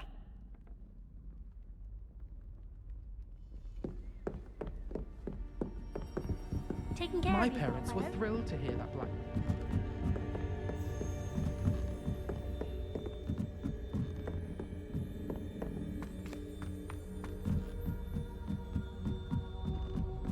I can appreciate Hogsmeade all year round, but there's nothing like it after all. I can't wait to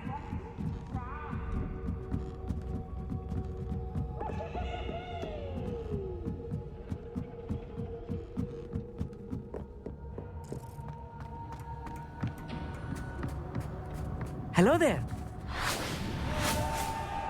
Hello, Amit.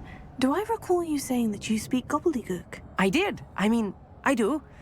Speak it.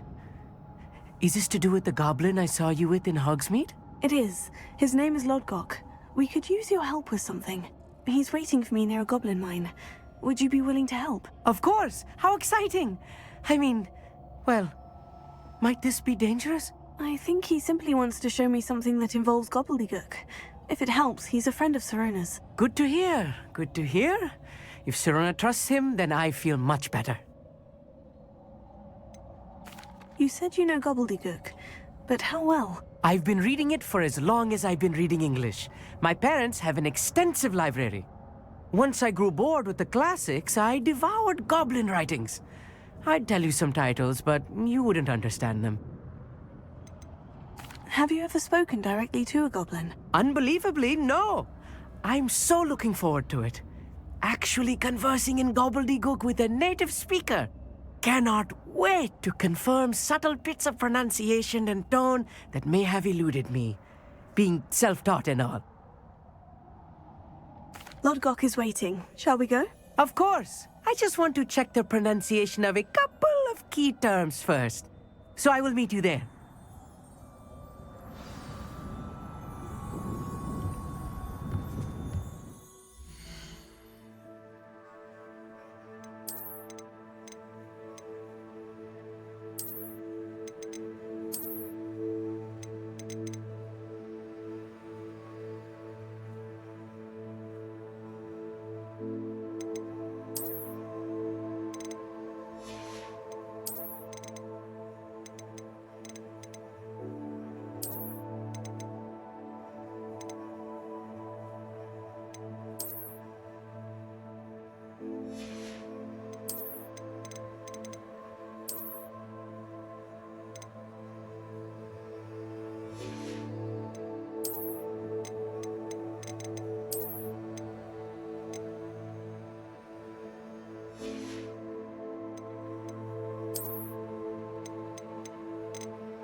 A friend who speaks gobbledygook is meeting us. Before he arrives, perhaps you could tell me why we're here. Of course. Unfortunately, presenting Ranrock with the Helmet of Urtkot did not have the effect I'd hoped. Because he knew the details surrounding its plunder, he presumed I'd had help from a witch or wizard in retrieving it.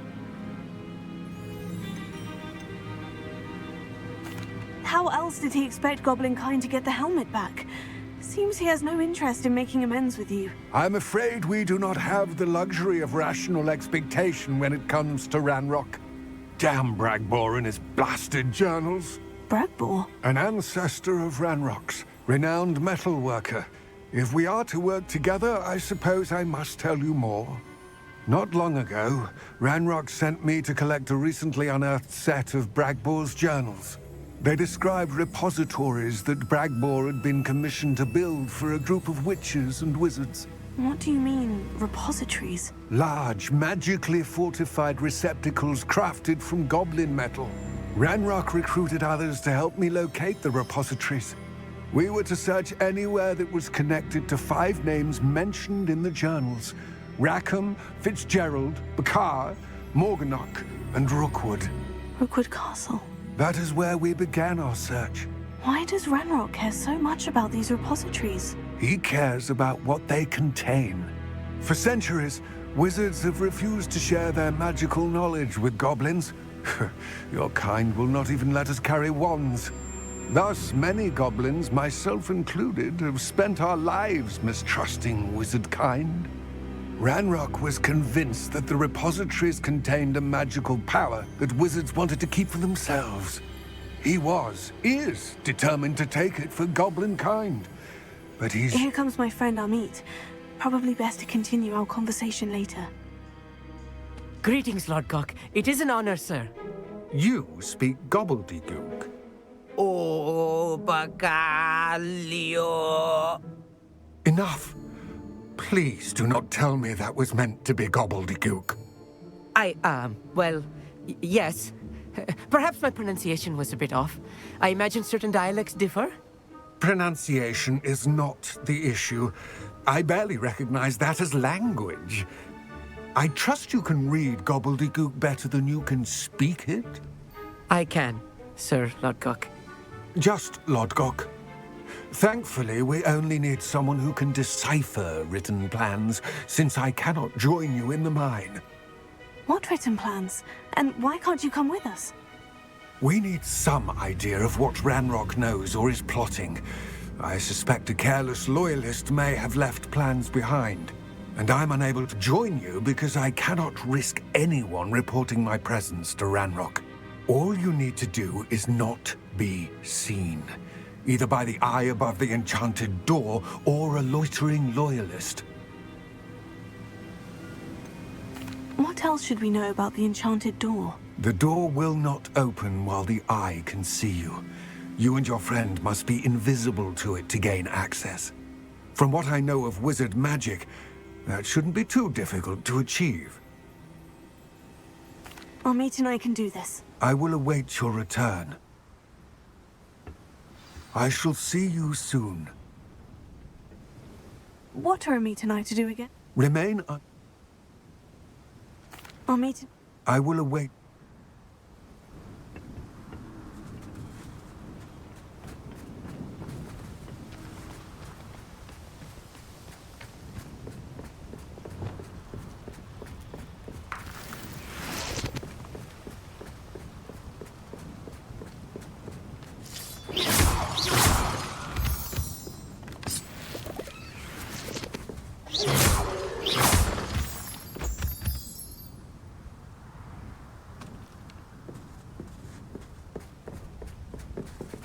The door is looking at us.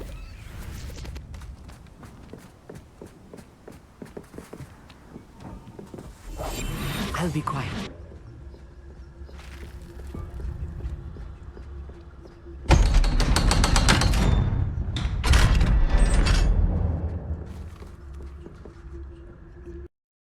Books so rarely prepare one for reality. A real goblin mine. It's even grander than I had expected.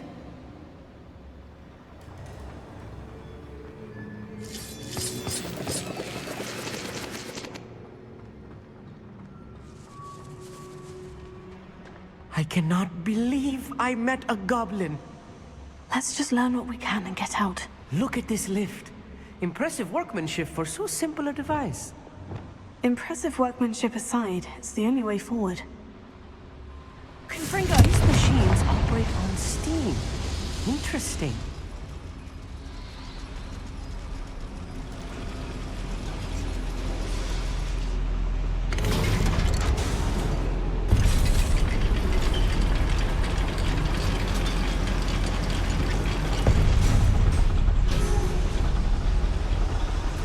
I still can't believe we're inside a real goblin mine.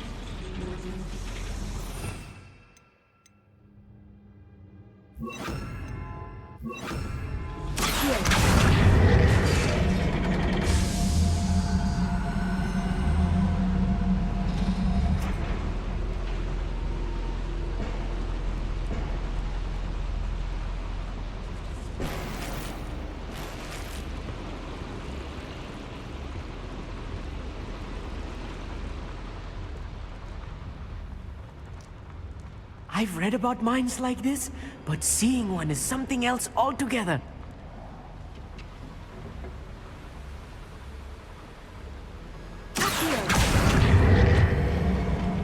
one less human to worry about. We'll need to get across this gap somehow.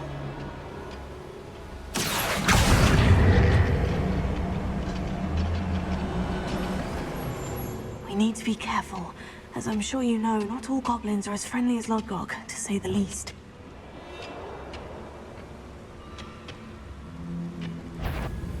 Over here! I work best until you're dead.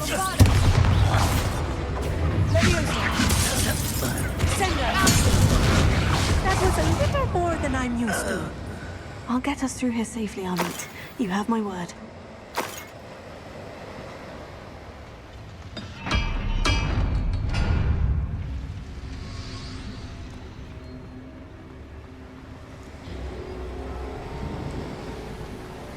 We're being watched by a door.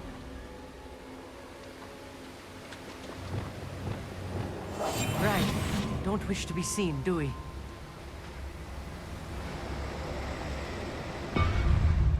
We won't get through as long as we can be seen by that eye.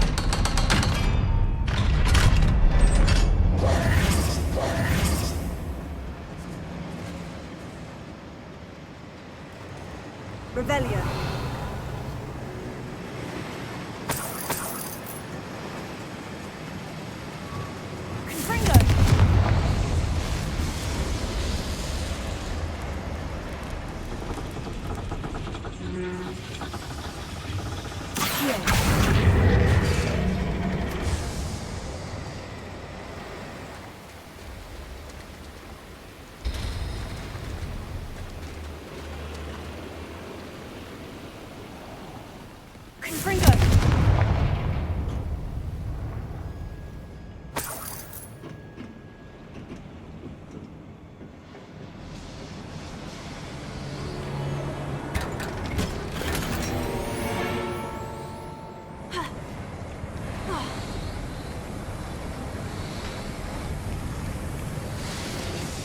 I feel like a character from one of the adventure books I read during the summer holidays. Let's take a look around, Amit. See if we can find any plans.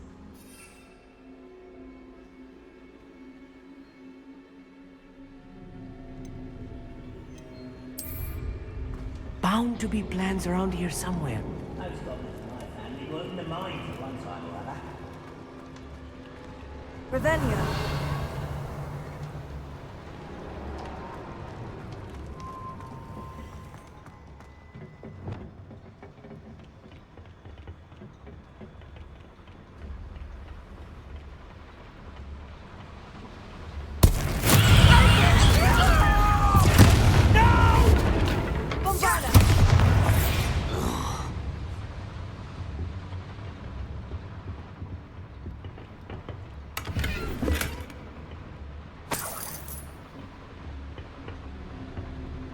Fascinating to see gobbledygook written in a goblin hand.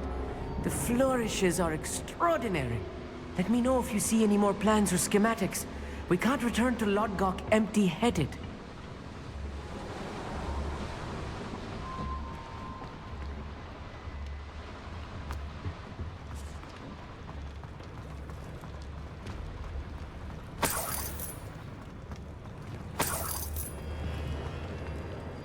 A schematic? They're building something. I can't quite make it out. Curious.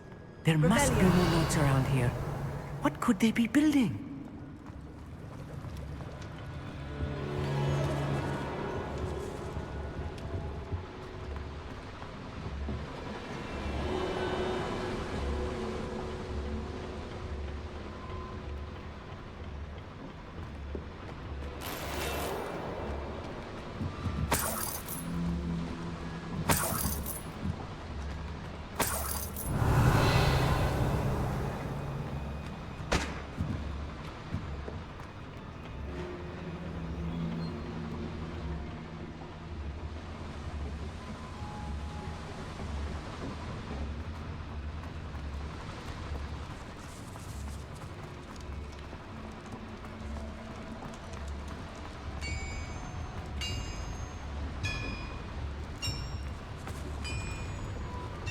If I'm translating this correctly, and I think that I am, they're building something rather large.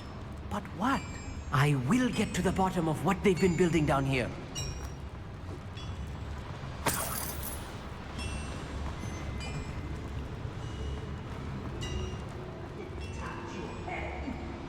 Thank you for letting me in.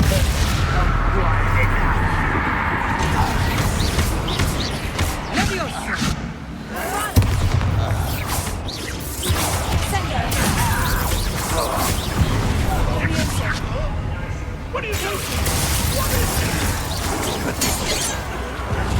Put me on the ground now!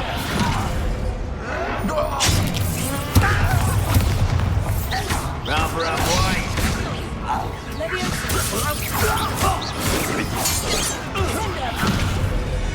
Oh, this really is too much.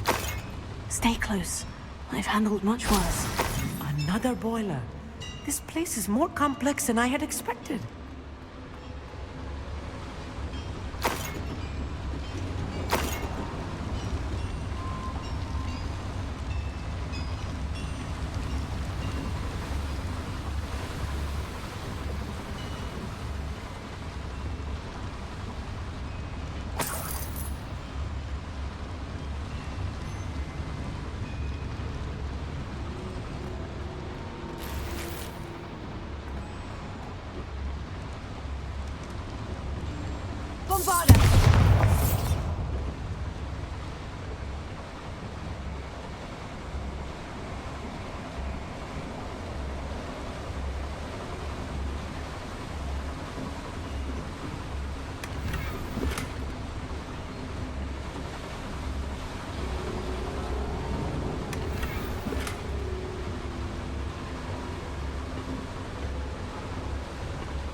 Revelio.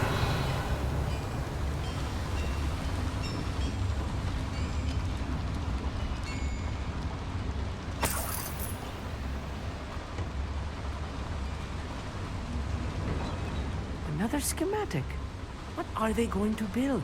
This mine is too small for whatever it is.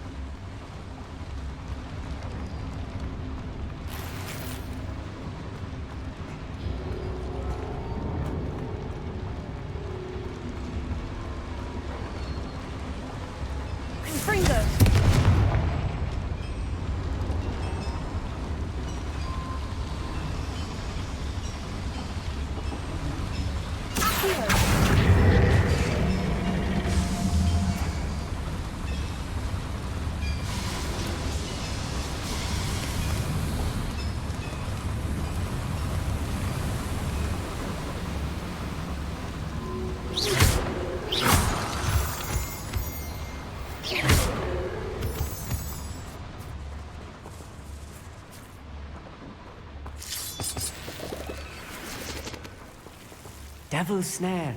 Nasty stuff if we're not careful. Not an entanglement we need right now. Lumos!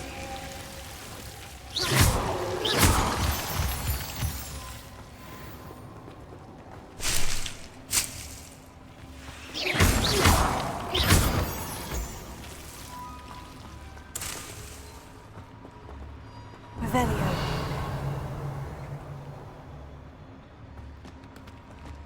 Lumos. Lumos!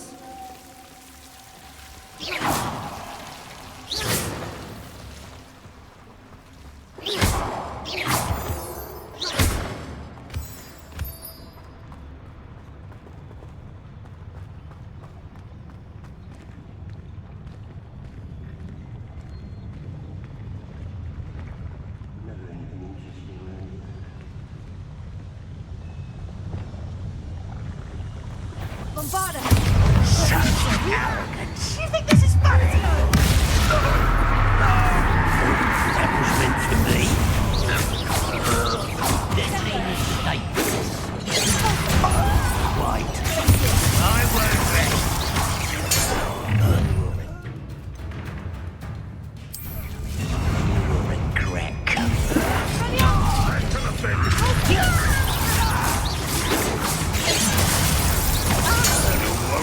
away with that.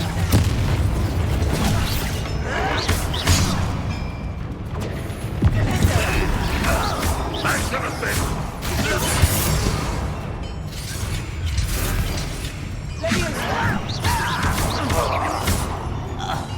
Revelio.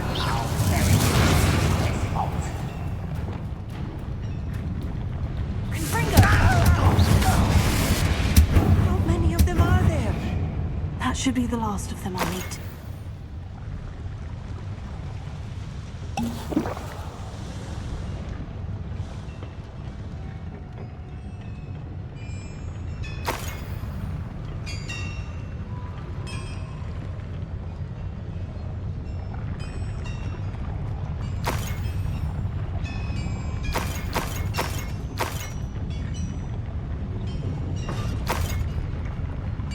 Revelio.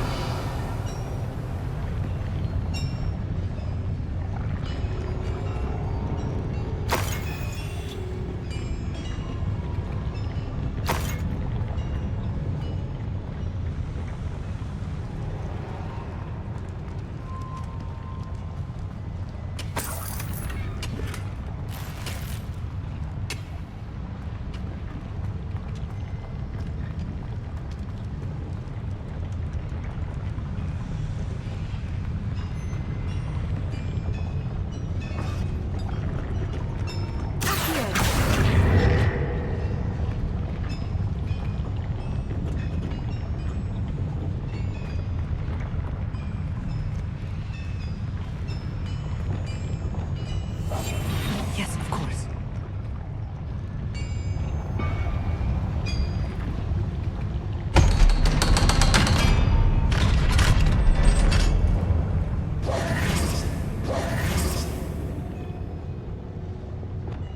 Confringo.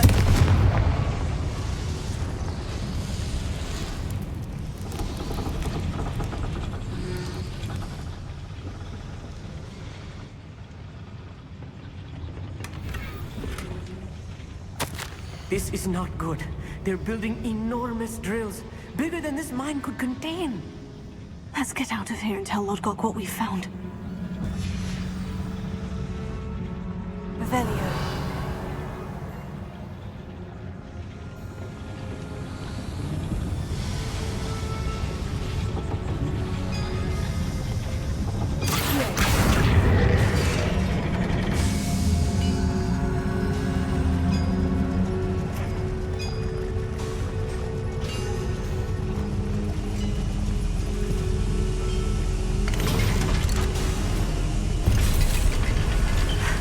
I need a moment to catch my breath. This was more than I bargained for. I'm glad you came with me, Amit. Now that we know what they're up to, we can get out of here.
We're almost out of here, Amit. Look, the lift. A welcome sight indeed.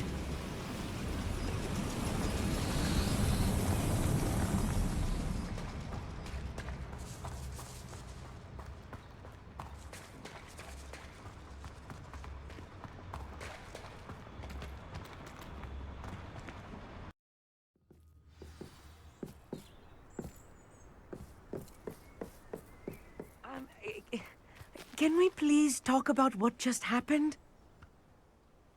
That wasn't so bad, was it? It was. It really was. I'm afraid I've had enough adventure for one day. For a lifetime, perhaps. Thank you, Amit. I couldn't have done it without you. Now, if you don't mind, I'd like to have a word with Lodgok. Understood? I'll leave you to it. Your goblin secrets are safe with me, but I get to write the book about this escapade someday. Without further ado, adieu.